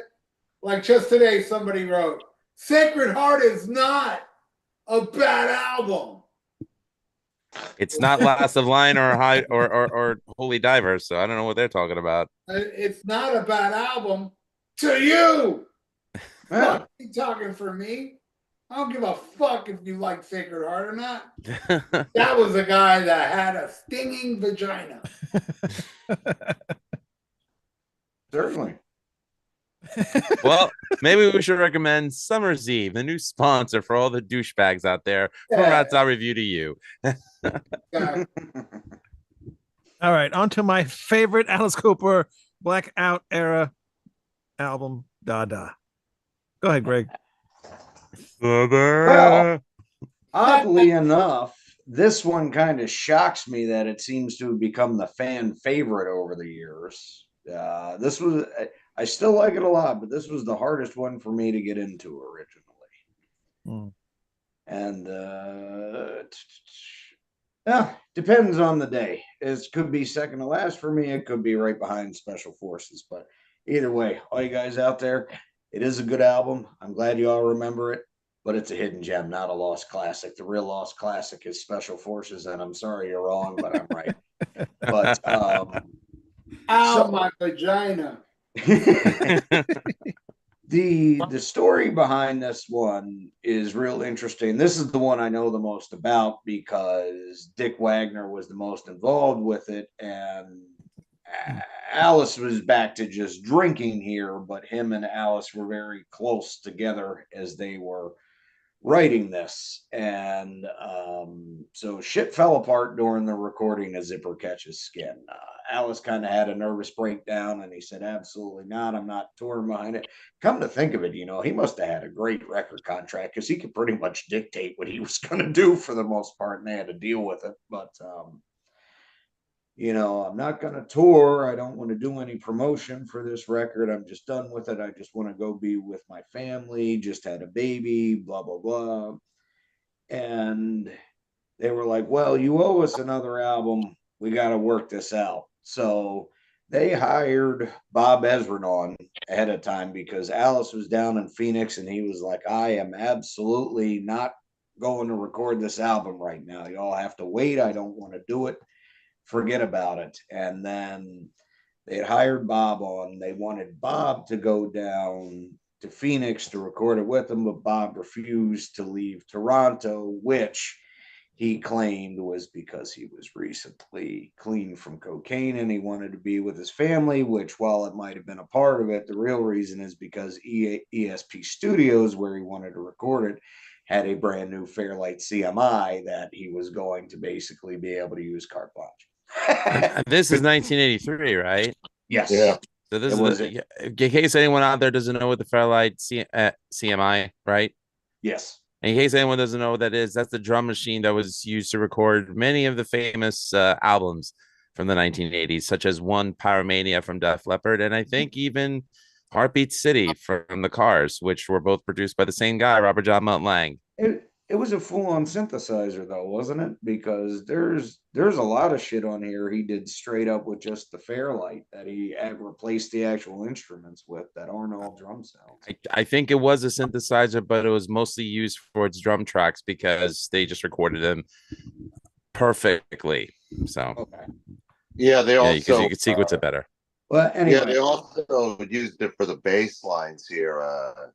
Graham Shaw plays they actually give credit here, Roland, Jupiter, and Ezrin. And they even say on the liner notes, drums on here aren't live drums, they're sampled basically. Anyway, go ahead. well, that's actually not true for all of it. There's a Towards the end, it's not. it's funny how kind Dick Wagner. No, we all got along and we finished it, but if you hear the interview with him about it, I think it was on Decibel Geek a couple of years It was ago. on Decibel Geek, or, yeah. Or you can read it in his book because he basically tells the same stories in his memoir too. But you can tell when he's happy and enthusiastic about the songs because he remembers writing them with Alice, and then they play him a clip and he remembers what Ezrin did with this Fairlight, and he's like, "Oh yeah." So, and when Andy's saying, it's a masterpiece, but then he's like, oh, yeah, that's right. That prick did that. And you can tell he's not happy about it. But there was a few songs where Wagner did fight him that, no, we're using real guitar and real drums for this. And I'm not dealing with it any other way, which is how he kind of roundabout ended up getting marked as associate producer too. But anyway, Bob really wanted to use this synth, didn't want to leave Toronto. Alice was apathetic about it because Warner Brothers was really just trying to screw him over and get rid of him. And he felt like, I don't think he quite realized how sickly he was at the time because he took a lot of this super personally, after so many years, they're trying to get rid of me and this and that. I'm not going to do it. So Ezrin calls up Dick Wagner and said, look, you're my number one guy basically, and he was the one that did a lot of the best work for Ezrin and bringing things together that way with difficult band members, songs that needed to be finished, etc. So they sent him from New York down to Phoenix to get Alice to try to come up to Toronto and try to get him into the mood for writing songs. And he kind of sat around in Alice's house for about a week, 10 days, just playing every day on his keyboard or his guitar, coming up with song ideas to try to get Alice into it, which he eventually did. And the first song they actually started composing together came out of a piano part he was playing, or Dick Wagner was playing on his keyboard, which ended up becoming the basis to Formerly Warmer. And that came out of Dick trying to get Alice excited about it. Like, look, I know this sucks. I know it's the last one. It's a contract filler. And they already knew that Warner Brothers fully intended to bury this album rather than promote it. But he said, look, you're going to be formerly Warner Brothers. So let's stick it to them. Let's do whatever we want and fuck the record company, which is all the concept there is that went into this outside of a couple Ezrin's ideas. I know Dick Wagner and Alice are always very flattered by fan theories, but there is no overarching story to this, unfortunately. But it's weird enough and out there enough into the art rock thing where it keeps you guessing. You want to know what the hell's going on Yeah. because a lot of it really doesn't fit. But anyway, so they had started writing songs together, and in spite of what some people like to say about that really inspired them, Alice was having fun, but Alice did not agree to go to Toronto finally until they approved according to Dick Wagner, it was a $90,000 budget. I don't know if that's true or not. Sounds a little high to me, but yeah, they gave him that budget to use with it. Now, so it was like, okay, cool. And we're staying in these suites in this Hilton right here. Warner agreed to it. He finally goes to Toronto. And funny thing there, in case I forget later, is when ESP Studios actually turned in the finished album to Warner, the suits at Warner were shocked. They actually recorded an album. Alice was being so difficult, they overinflated the budget, assuming him and Ezrin would just take the money and forget about it, and they could get it off the books. You mean take the money and blow? No, just kidding. Yeah, pretty much. They fully expected them to do that, and but a big thing in Alice's mind was, he really wanted to stick the middle finger to the record company because he felt he was that person they were trying to hide in an attic. And for his popularity and how they had supported him previously, he was pretty upset about it, even though he wasn't really in his right mind here for the most part. He was pretty much drinking from sun up to sundown. But anyway, he wrote most of this record with Dick directly on a combination of piano, guitar, and bass. And a lot of this stuff, they would go down to the hotel bar and demo and kind of sing and play guitar and put on a show for the patrons, which is where Scarlett and Sheba comes from. They were two waitresses that worked at that bar in the Hilton. And I think Wagner came up with the guitar riff first, and Alice was like, oh, that's great. I got this idea for these lyrics because of these waitresses. And then they played them the song, and the waitresses were kind of horrified at the lyrics, and that pretty much ended it, even though Alice always remained true to Cheryl, which is pretty cool. But Dick said he he kind of wished he had taken advantage of it because they were pretty cute. And how they came up to talk to them and actually hear in the demo of the song was they came up, according to Dick Wagner, with a Black Forest cake, knocked on their bedroom door and said, hey, you guys want a piece? Ha ha ha. Nice demo.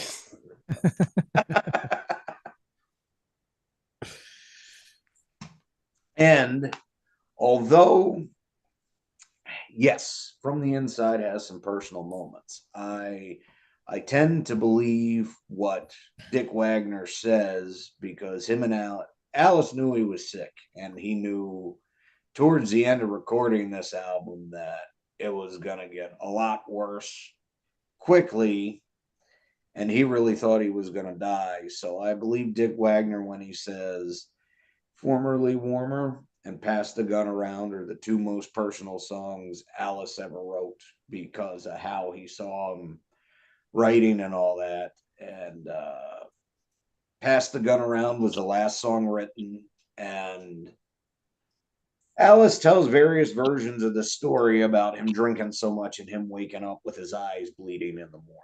According to Dick Wagner, that happened when they were recording this album, and that was what led to him writing Pass the Gun Around.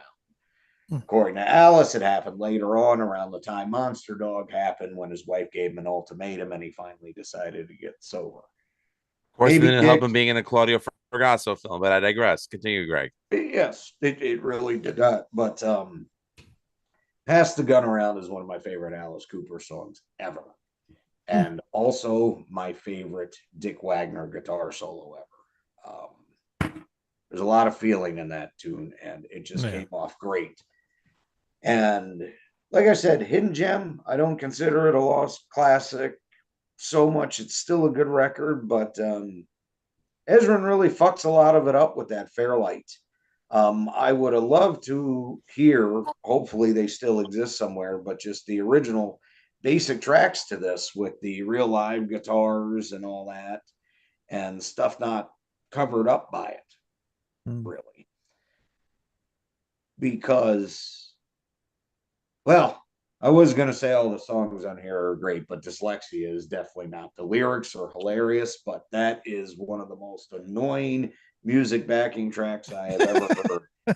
And that was all Ezrin and Shaw. That's actually, Dick tries to be very cordial about it when he's talking about it, but when they bring up the song and then he hears a little bit of it and he truly remembers, you can tell he's quite upset about what Ezrin did, because he totally changed it. And he even says that he was like, no, we wrote that on piano, guitar, and bass, and then recorded it that way with live drums. He was like, Alice's lyrics are great, but yeah, that definitely wasn't what we intended at all.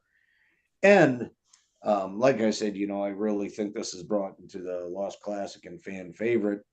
2 reasons. One, Fairlight, CMI stuff aside and all that, and shit that makes it sound of its time, because let's face it, as much as you may or may not love it, some of this stuff on that synthesizer sounds like a soundtrack to a 16-bit video game.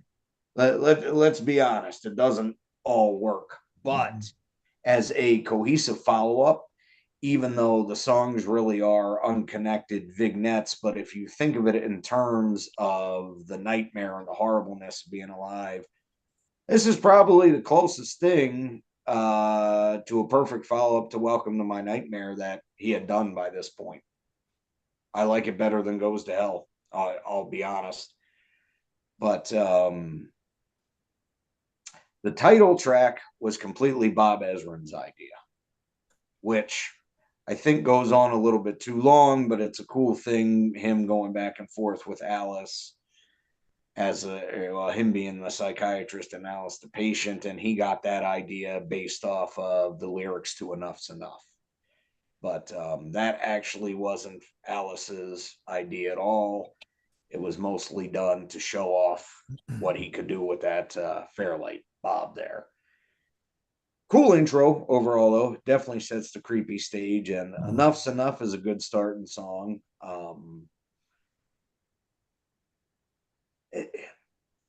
I really want to say I like almost everything on here, but that Fairlight with the fake horns and stuff like that, it ruins the whole. It really dates this whole entire album. And the thing is, like, even on a tune like Scarlet and Sheba, which I really like, in the background on the choruses on a lot of this, Ezrin is screwing around with different sounds to the keyboards, where in one part of a song it's got a totally different tone from the keys and the rest of it, but it's supposed to be a melody behind a chorus, but it sticks out like a sore thumb to me. And like No Man's Land is a real good example of that, although some of my favorite Alice lyrics ever: got a job as a Santa in a mall in Atlanta, not because of any talent, but I was the only one the suit would fit. Maybe we should re-record this whole entire album, Lou. But Fresh Blood. Are you out of your fucking mind? No way. Fresh Blood is another one where they were sitting in the hotel suite and Dick Wagner was working on, I believe, the guitar riffs to this song, and Alice had seen something on TV, and he was like, making the lyrics to this about a vampire. That's it. That's what we're doing. Dick said that's how a lot of it would happen. Yeah, Greg, you're doing a great job of making Alice Cooper sound more like Rob Zombie than Alice himself. No, Alice has wit. Rob Zombie copies things everybody did before him and tries to make subtle changes that aren't really all that great. Although I do love some White Zombie, but No, I'm with you on that. It's just like the way you're making Alice sound. It's like, Michael Myers talks in Halloween too. Yeah, let's do it. Like that's what it sounds like. Well, I'm trying to describe it in how like Dick Wagner and Eric Scott would say his excitement would come up. Like he would get these ideas, and for example, on the thank you credits, it mentions special thanks to the Honorable Judge Joseph A. Wapner from the People's Court. You want to know why? The People's Court became Alice's favorite TV show at this point. Oh. And he would tape it. And I think it took about a month to record this album. But anyway, he would watch tapes of it constantly, both in the studio and in the hotel room. And he was hammered, obviously, but every time Wapner would come in at the beginning of the show, it didn't matter what they were doing. It didn't matter who was around. He would make everyone stand for the judge. That's funny. He would literally stop the recording and say, nope, Wapner, everybody stand. Judge Wapner was awesome. Mm-hmm. I love the People's Court. And he had that incompetent Good shit back bailiff in the with day. him. Good stuff back in the day. Yeah. Oh, yeah. All right. Yeah, that's how that came about. But yeah, I think the strangeness of it and really the mystery, because it came out and was dumped, and because of some stylistic choices Bob made, it kind of seems like it's connected, but it's really not at all. But outside of the Fairlight stuff, it's a good album. I think, like I said, this is the closest to Nightmare Alice I think any of this comes. But even with that in mind, I mean, this is a straight out anomaly. Not even just because of the Fairlight stuff, but even some of just the basic lyrics or tracks that Wagner and Alice were coming up with. It's out there, man. A lot of it doesn't have any type of precedence, but they pull off some great tracks. And my absolute favorite one, and probably the neatest stuff they did with the synth, which I wish there was a music video for, but at very least, I hope he performs it live one day. I Love America, because I say hi and Granny says hi and the snake says Go ahead. Go ahead, Ralph. This was my favorite of the Blackout. Now it's Flesh of Fashion, but this is right behind it, though. I love the fuck out of this album because of the strangeness. I got no complaints. Okay. Dyslexia, I can do that. And also fresh blood was like whatever, but pass the gun around. What a great ending to this album. And I loved, and of course, I Love America. It's fucking hilarious. I love a waitress who loves to flirt. I love what the Indians did to Custer. Yeah.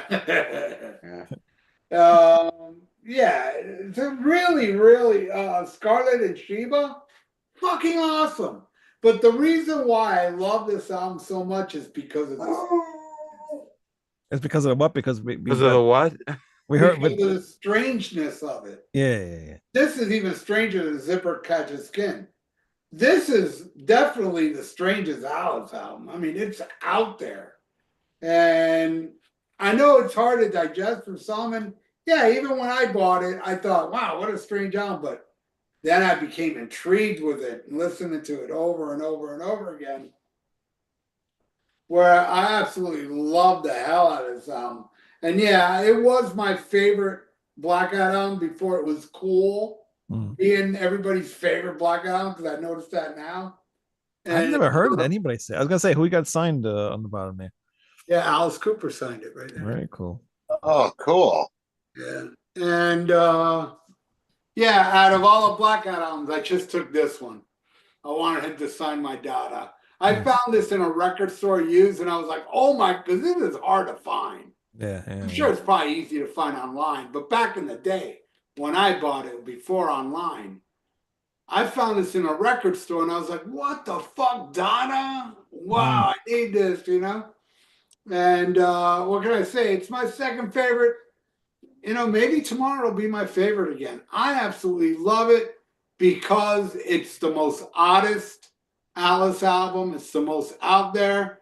And yeah, like, I didn't know all the stuff Greg was talking about, how, the record company wanted to get rid of him, and which is true. I mean, he was on MCA next album, but my point is Alice is like, all right, let's just fucking do whatever, like, and I love it because of the weirdness. It's just so weird. And it is the Black Eyed album I play the most. Wow. I love Dada. Good shit. Very good stuff. Manny.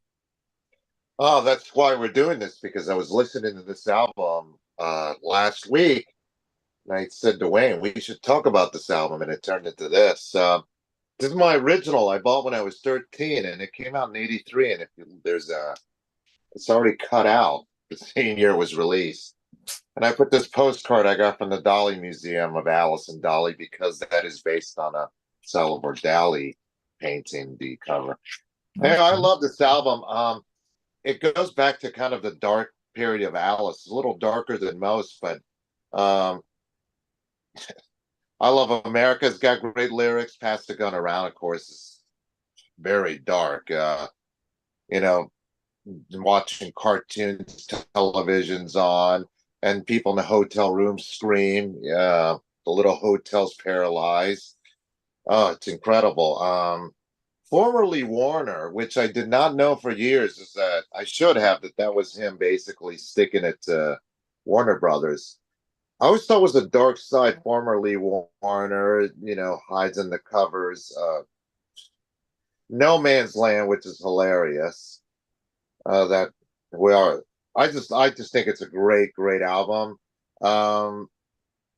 It used to be my favorite. I played it so much over the years, and again, this is what inspired this tonight, because I was listening to this very album that I pulled out of my storage unit, and you hear something, and sometimes even though you've heard it 1,000 times, you hear it a new way, and this is what happened with this album. Yep. Anyway, I love everything about this album. I like the cover. I love the logo. I love the lyrics. And I kind of don't think that the album sounds dated, believe it or not. To me, it sounds, if the name Alice Cooper wasn't on here and you had put alternative rock artist that name on here other than the vocals, nobody would blink an eye, and it probably would have sold well, and it would have been very revered. But because it's Alice Cooper, now, of course, the album's revered. Now Alice is looked up to. Now Alice is acknowledged as an important artist. But I'm telling you, in 1983 and throughout the 80s, it was not considered that. He's, considered anyway, great album. That's all I got to say. Next, Lou. Right. Dada. One word. The fuck? Enough's enough. Sounds good, but it sounds like a little self-loathing coming through, where Vincent Fournier is trying to break out. Never heard Alice cuss before. Oh my. Doesn't. He does. He drops an F-bomb in the song. No, he does not. He says, let's buck and make a buck. It's a reference to his father working on a ranch as far as the character in the song. Well, then Apple Music got the lyrics wrong. Yep. Shocking Apple Music would get something wrong. And I mean, he even has the explicit. Dick Wagner has confirmed that with the original lyric sheets. There are. Sorry, I'm trying not to sneeze. That's okay. Well, hey, Greg, I stand corrected. Thank you. It's the lyrics, by the way, Lou. If you've got on vinyl, they're on the back. If you ever get it. Anyway, go ahead, Lou. All right. Well, I don't mind standing corrected. Greg, thank you for correcting me on that. No biggie. Okay, so retract that last statement. Formerly Warmer. I think this is probably his best song from this period. No Man's Land. Digging this, but it's a very hard listen because we're listening to someone who has kind of hit rock bottom, I guess, with everything going on in his life. But it is a great track. Dyslexia. Digging the pop and reggae overtones. I didn't know Alice was Irene, man. What go on? Good stuff. It wasn't. That's all Ezrin. Greg, you're killing me. What the fuck, dude? 5 years I'm on the show. Now you open your mouth. Wrong. Thank you, John McLaughlin. Listen, say that shit for James, not for me. Okay, thank you. Well, it's just, and a lot of why Alice You're wrong. says he wishes he could record this album or thinks he should is because of shit like that where Bob did it on his own and they're not. But anyway, sorry, I'll shut up. Alice was not in any shape Thanks, Smalls. to make a lot of decisions, it sounds like. Anyway, go ahead. You're killing me, Smalls. Anyways, moving right along. Scarlet and Shiva. Scarlet and Shiva. What's this? A bit of a throwback to Welcome to My Nightmare, Married with Pain? Digging it. I Love America. Elect Alice Cooper right now as your next supreme high muckety muck of this country because he's just awesome. I love the sarcastic overtones in this song. Fresh Blood. Sounds like it belongs on the soundtrack of any early 1980s adult film shot in New York City on 24 millimeter film. But good track though. Pass the Gun Around.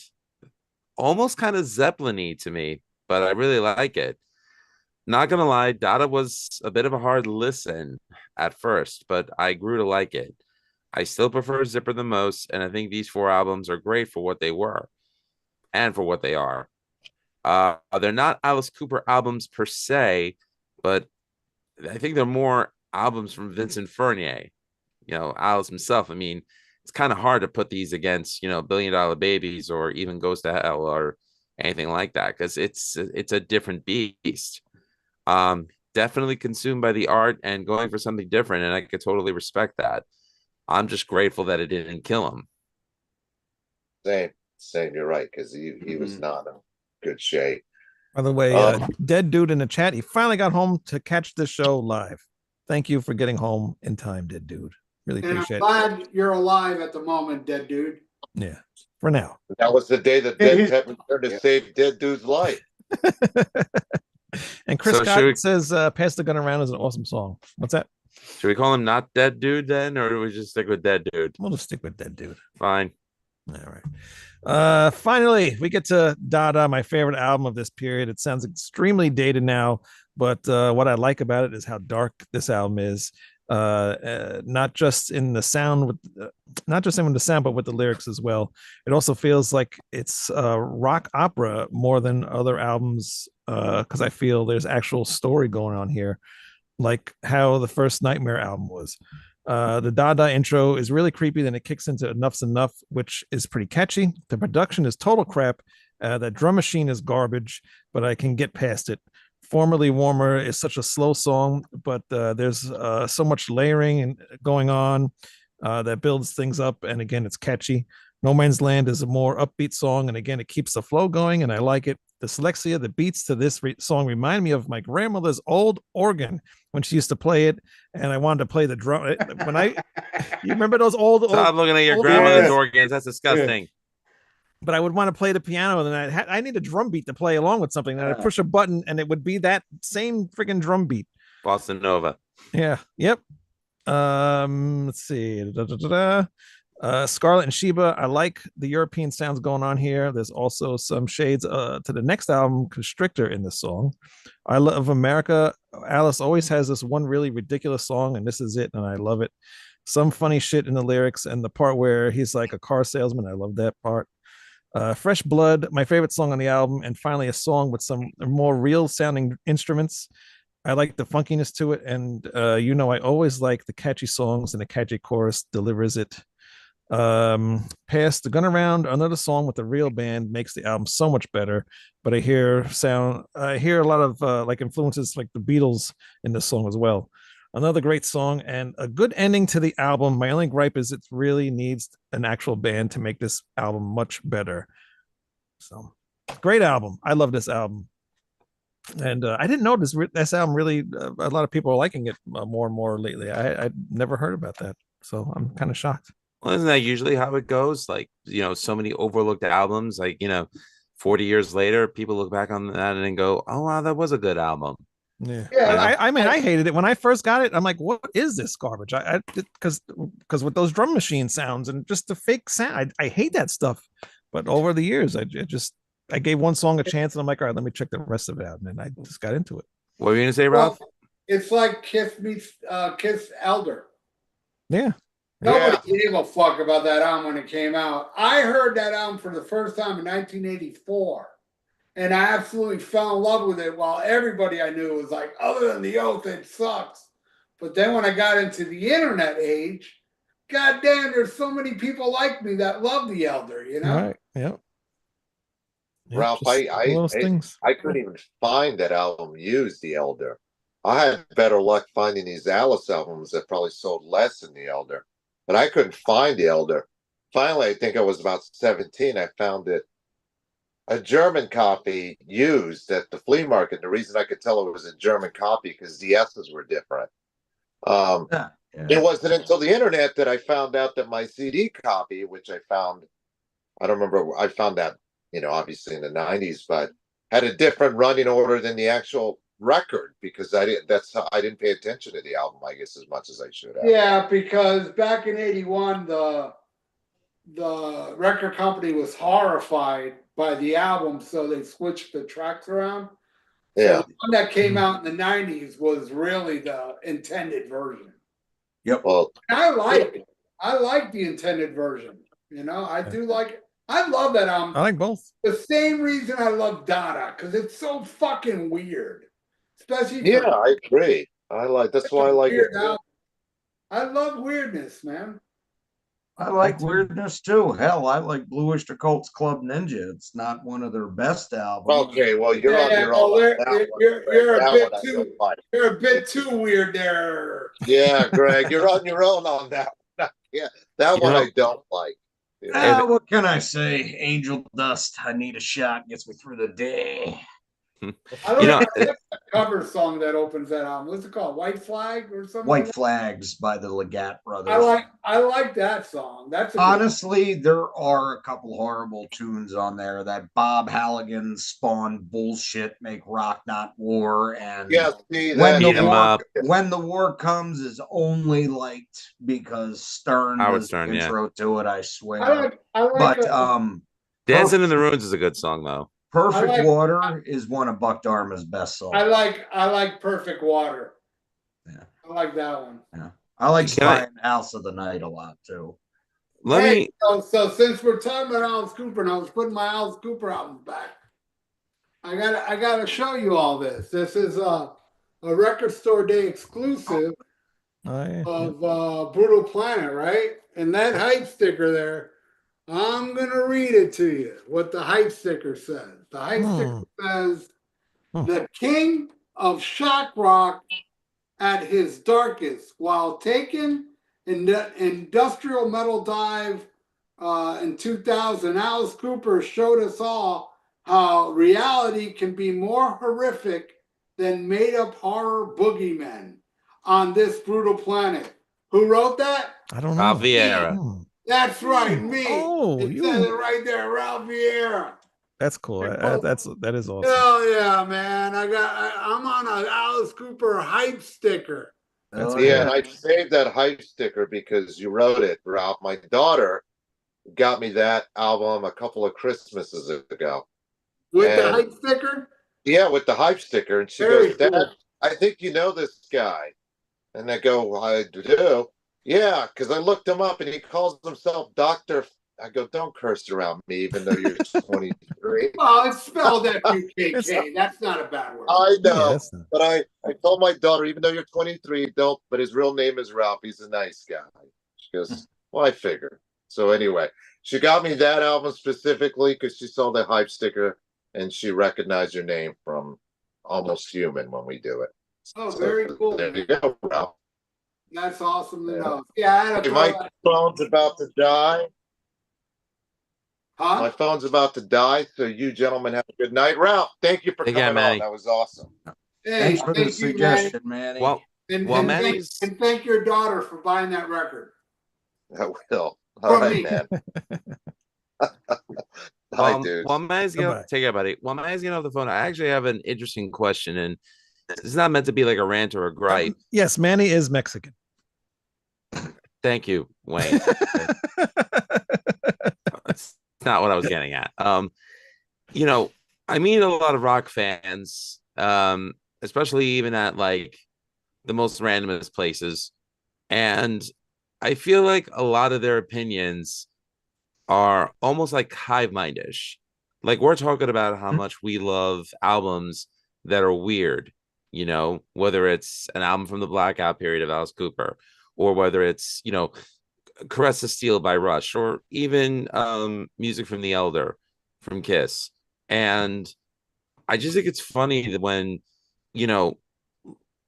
as music fans, you tend to be open to hearing stuff and you determine whether you like it or not, whether you think it's sincere or not, or whether you think the music is enjoyable or not.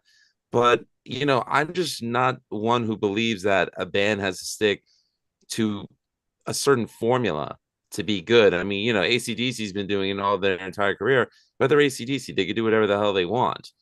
But I like it when a band goes against the grain and tries something different. I also don't, find attachment to the idea that a band has to be a certain lineup for it to be relevant. Like, for example, UFO. When Michael Schenker left the band and they replaced him with Paul Chapman, I love the Paul Chapman era too. Great. But it just seems like a lot of fans aren't willing to bend to different styles that a band may want to try, or even to contributions made from certain members. And how do you guys feel about that? Ralph, you first. I mean, it all boils down to the music, because if they release a good album without the classic lineup, it's a good album, man. And yeah, I'm a big fan of the Paul Chapman stuff. That's the UFO I actually saw live for the first time. For the first two times I saw that lineup, and great stuff, man. Wild Willie, that's probably my favorite one. Mine too. But I love the George Martin one. What was that? No Place to Run. No Place to Run. That's a great one. Mechanics. Good stuff, man. So if it's good, it doesn't matter. Now, yes, I prefer the Michael Schenker stuff, Obsession, Strangers in the Night, and Lights Out and all that. Right. I mean, preference is one thing. Yeah, they're my favorites, but they went on to do some good shit. But I'll say something controversial now. The second Michael Schenker album is better than any UFO album, with the exception of Strangers in the Night. As far as studio albums, that is Michael Schenker's finest moment, which features no other members of UFO. I love UFO, but I love Michael Schenker group, and I also love what UFO did without Michael Schenker. So, but then there's some that, they change a member and they become horrendous, and seriously, I mean, this one band became so horrendous, they changed their name to Vangina. True story. They were Van Halen, then they turned Vangina. They kept misprinting the album, calling it Van Halen. I don't know why they never rectified that.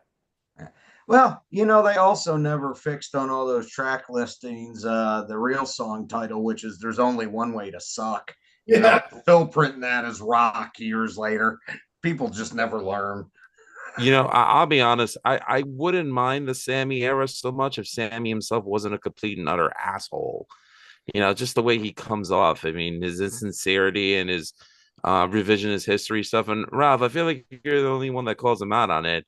And I'm glad that somebody actually had the balls to call Eddie Trunk Show and basically rip Sammy apart to Eddie, who was one of his best friends. So I'm glad that actually happened. Eddie always defends him.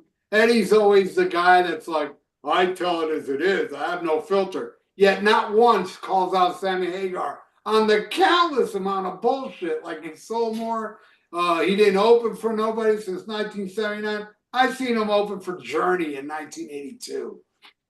So the guy's just full of shit, and he sucks. I didn't really hate Sammy Hagar till Vangina, really. About around the time of the Fuck albums where I became really obsessed with how much they suck. But really, when I saw the OU812 Monsters of Rock, right there, I just walked out of that show going, my God, man.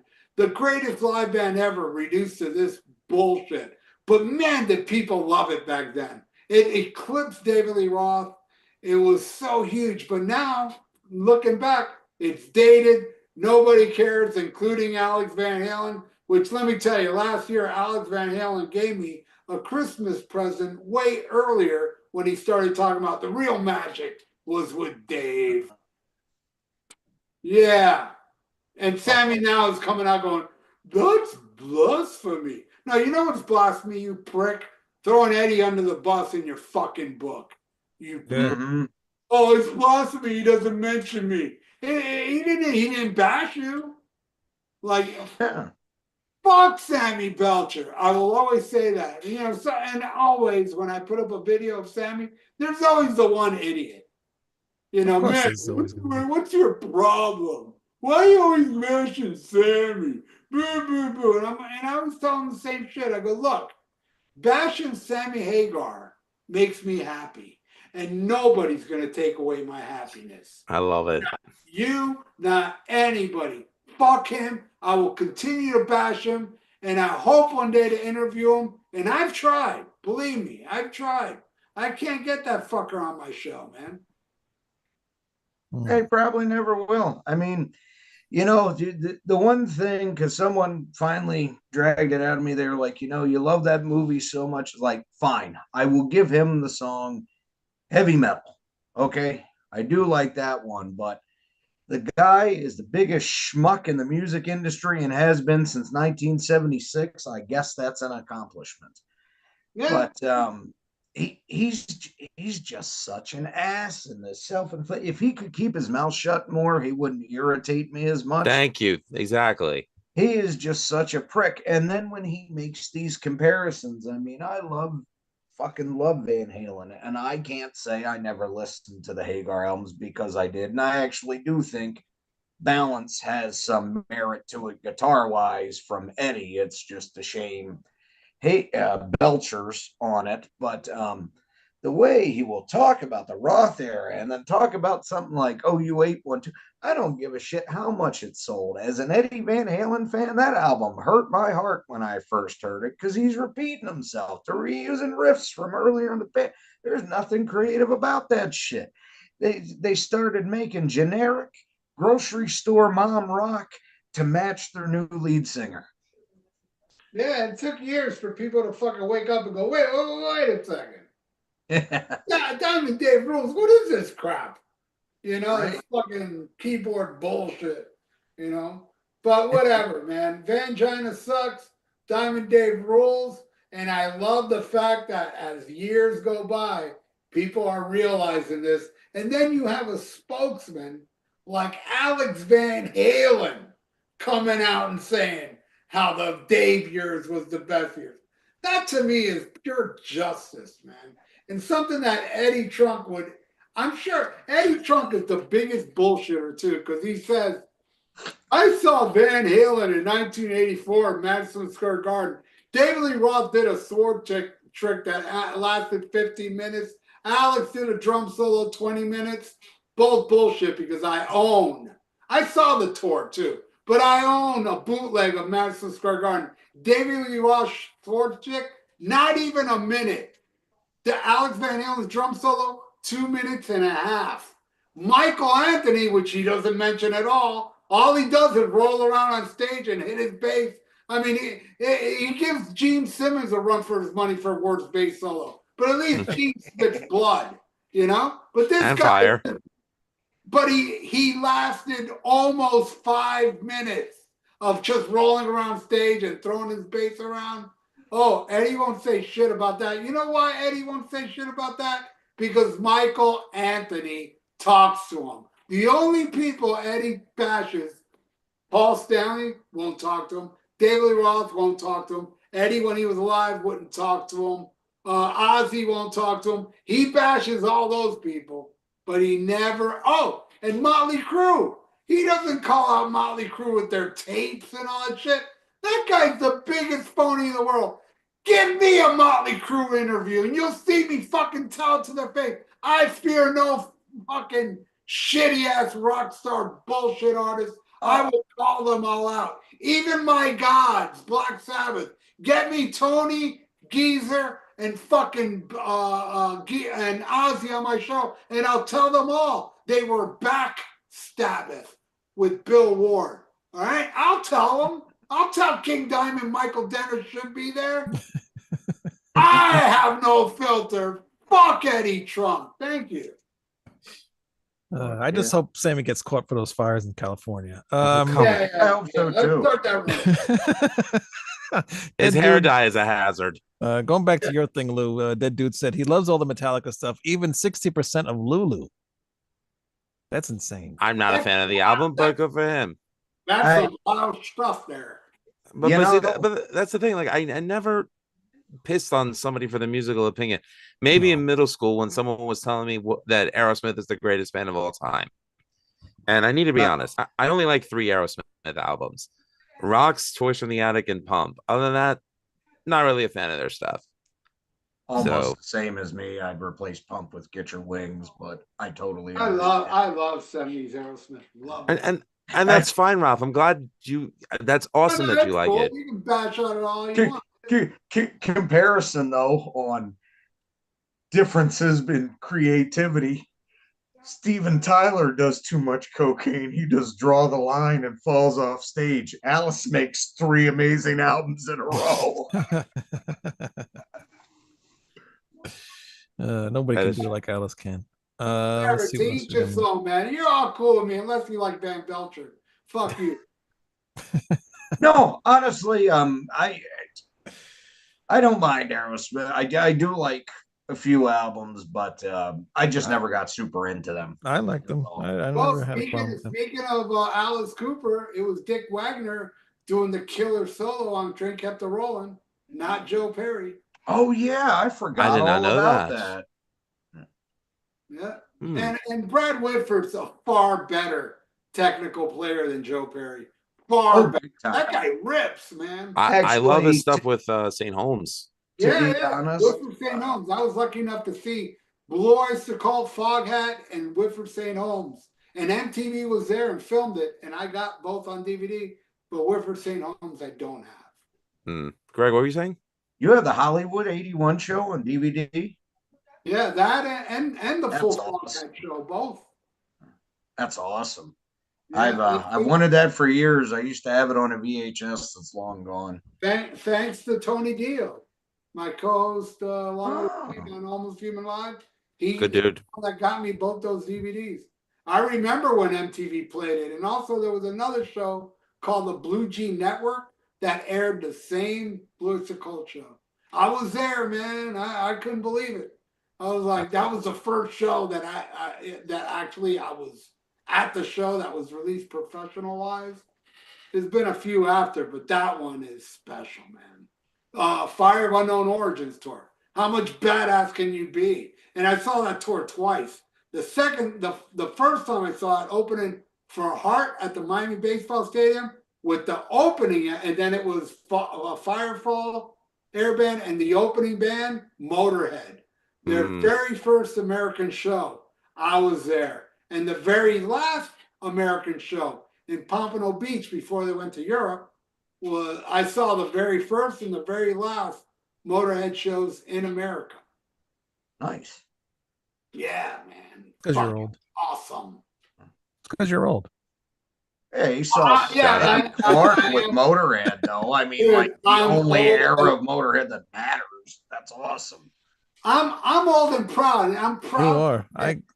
Next month on February 9th, I turn 60 years old. Wow. Really? Yeah. Out of here. I didn't think I'd make 30. I'm gonna make double. Well, maybe. I don't know. I might get fucking hit by a car now, you know, but I almost made it to 60. in God case bless you, man. my last show. I made it one. I only needed one more month to go to 60. I'm 69 and whatever, 59 and whatever. But I'm old and proud, dude, because I got to see the shit. Yeah, I you don't got the- give a fuck, man. You all affordable suffered prices. so much. I feel bad for you all that you weren't around when I was around. It was glorious. The arena rock days of the 80s, the craziness, fucking girls in the bleachers. I did all that shit in the early 80s. It was fucking awesome. Billy Squire. I had sex with a girl in the nosebleeds while Billy Squire was playing. The 80s ruled.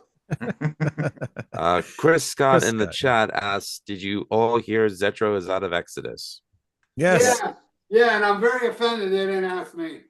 A lot of you would people, actually fit in very well in that band. a lot of, So, and I don't agree, but I'm honored. A lot of people say I sound like Zetro. I a don't little hear bit, a little bit. And there's some people that say I sound like Bailoff.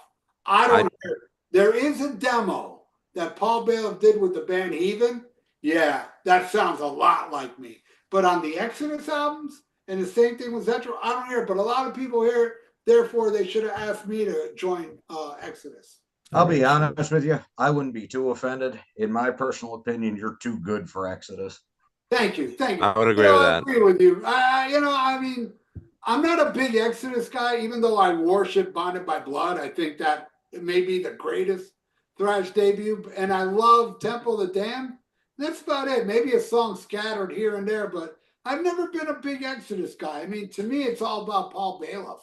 I mean, did- the first Exodus album is godly, man. Oh, totally. But I did really enjoy Persona Non Grata from a couple years ago. Yeah, I tried, man. I tried. I mean, there's good riffs. Objection Overruled had amazing riffs, but the songs were a little. They don't.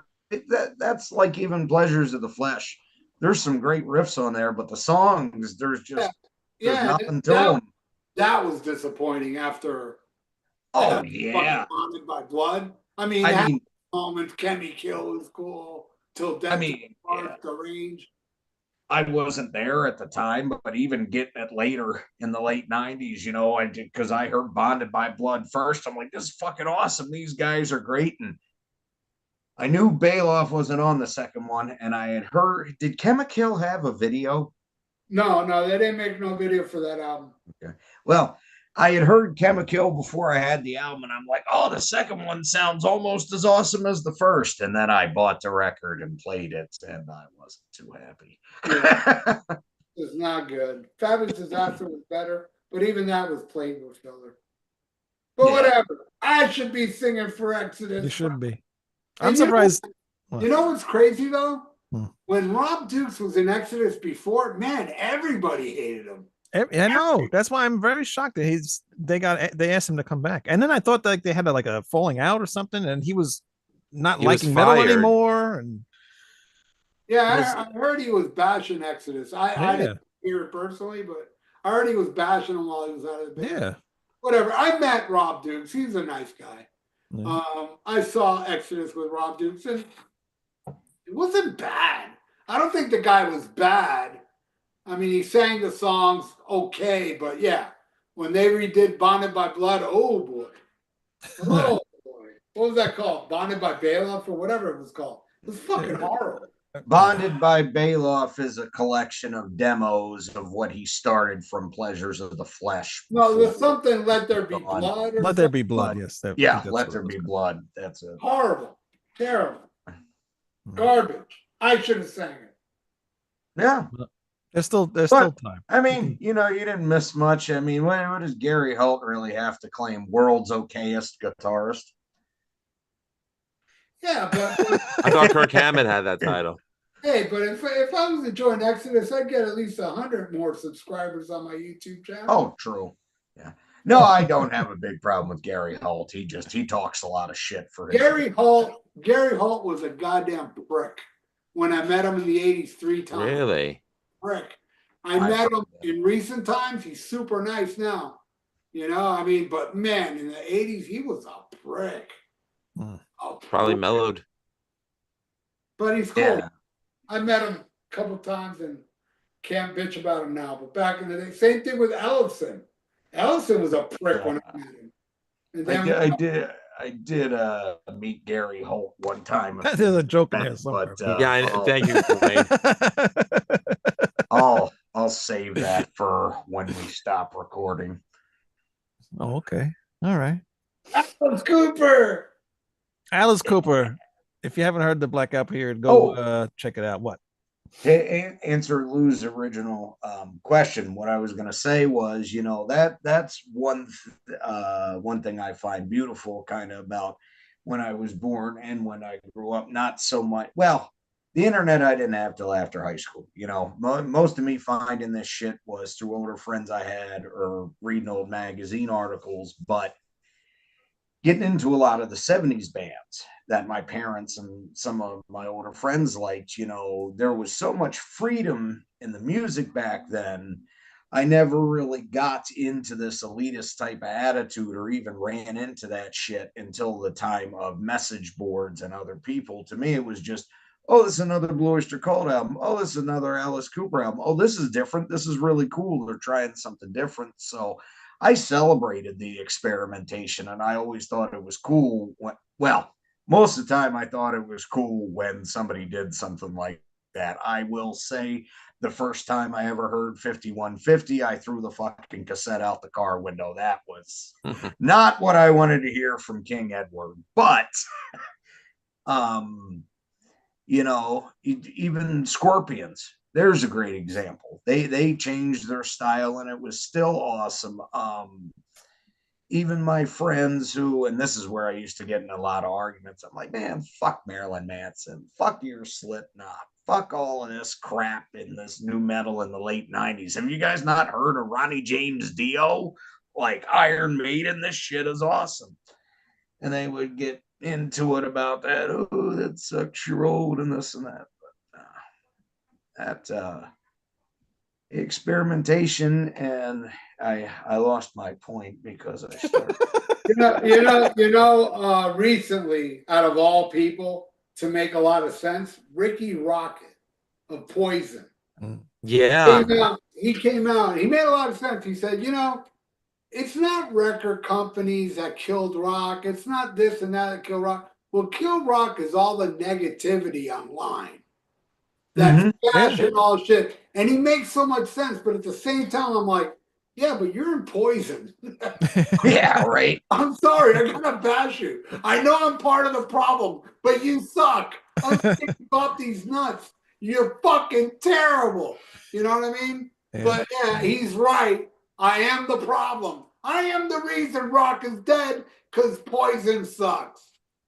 I mean, it's like if somebody asked me and Wayne when we were doing an interview promoting Severed Angel, they asked the question if I believe the rock is dead. I'm like, if it is, I missed the memo, because that's kind of the reason why I'm glad that we're not, we don't have any yes men or no men telling us what to write or record. We just write and record and release whatever the hell we want. I love that freedom. And I don't even know if I would trade it to be on a label and, get money for tour support or anything like that, because, once you're signed to someone, your freedom is kind of gone. I kind of like being able to walk away from it and come back to it with a fresh approach and not feel pressured to have to write something. So, the way the music is today, the climate, record companies is not the way to go, because what you just said, they give you tour support. They give you money to go out there and tour, but they're going to want that money back. And if you don't make as much as they pushed into it, you owe that shit out of your own pocket. It's not worth it. Look, I was offered a record deal by I'm not gonna mention the name, but I have an email to prove it. It's a big metal record label, probably the biggest. We were offered a deal, but our deal, we had to pay them $5,000 and also relinquish our, songwriting. They wanted all the copyright, right? Mm-hmm. And with that, they promised our record in all stores and this and that, and tour support. And it's like, dude, I'm gonna have to pay you $5,000. And what are you gonna do with that $5,000? You know what I mean? Sure. What are they gonna do? They're gonna press our CDs and take it out where they're doing it on our dime, and then we're still gonna owe them money. I took that paper to my lawyer, my dad's lawyer. And he was like, oh, man, do not sign this. You're signing away your life, doing this shit. And that's how record companies are today, because they're desperate. They're not selling like they used to. Oh yeah. Also Karma too, because record companies just ripped off everybody Oh, yeah. back in the day. And now Karma came and ripped them all off with downloading and streaming and all. Streaming, yeah. You know? But we Um, live it, and look, ever since I first got into metal back in the late 80s, right there, man, they were trying to kill metal.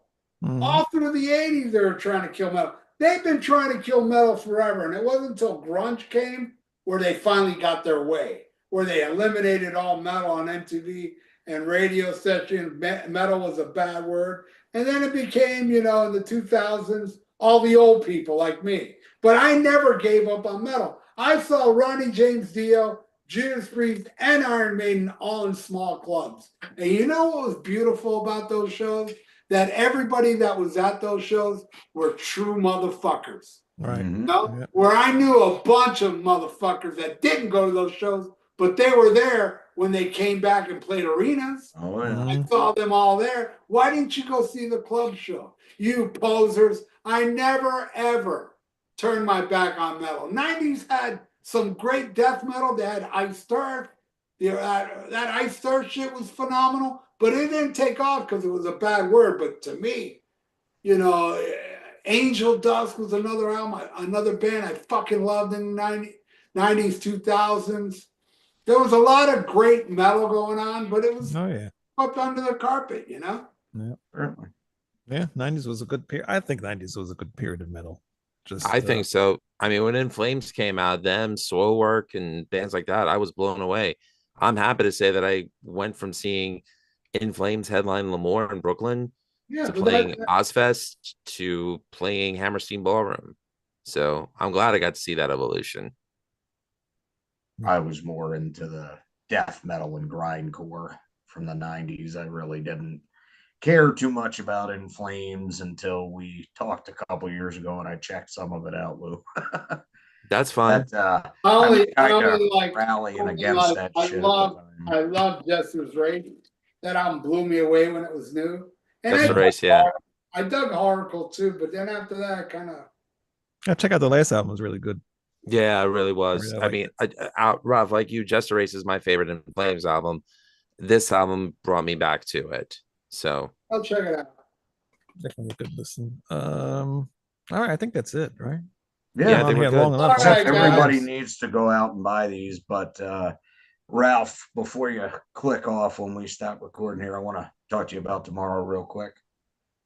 Oh, all right. And what are we doing tomorrow, Ruff? Because I'm on your show tomorrow on Almost Human Live. We What's have going on? John Gallagher of Raven on our show, and I'm super jazzed because I'm a huge Raven fan, and I've been a huge Raven fan since 1982.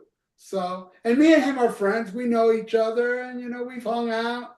Saw him like I don't know 4 months ago, and we hung out. He's a great dude, and he's gonna do our show. Thanks to Tony Dio who hooked it up. Because I'm the worst. I'm friends with the guy. You know, when my dad passed away, he sent me a condolences, you know? Oh, I mean, that's cool. we're kind of close, and I'm still too embarrassed to ask him, will you come on our show? So when Tony did, I was like, all right, cool. You know? Because I don't like bothering people. I'm great friends with Bobby Gustafson. I'd love to put him on my show, but I'm too embarrassed. I might, next time I see him, I might ask him.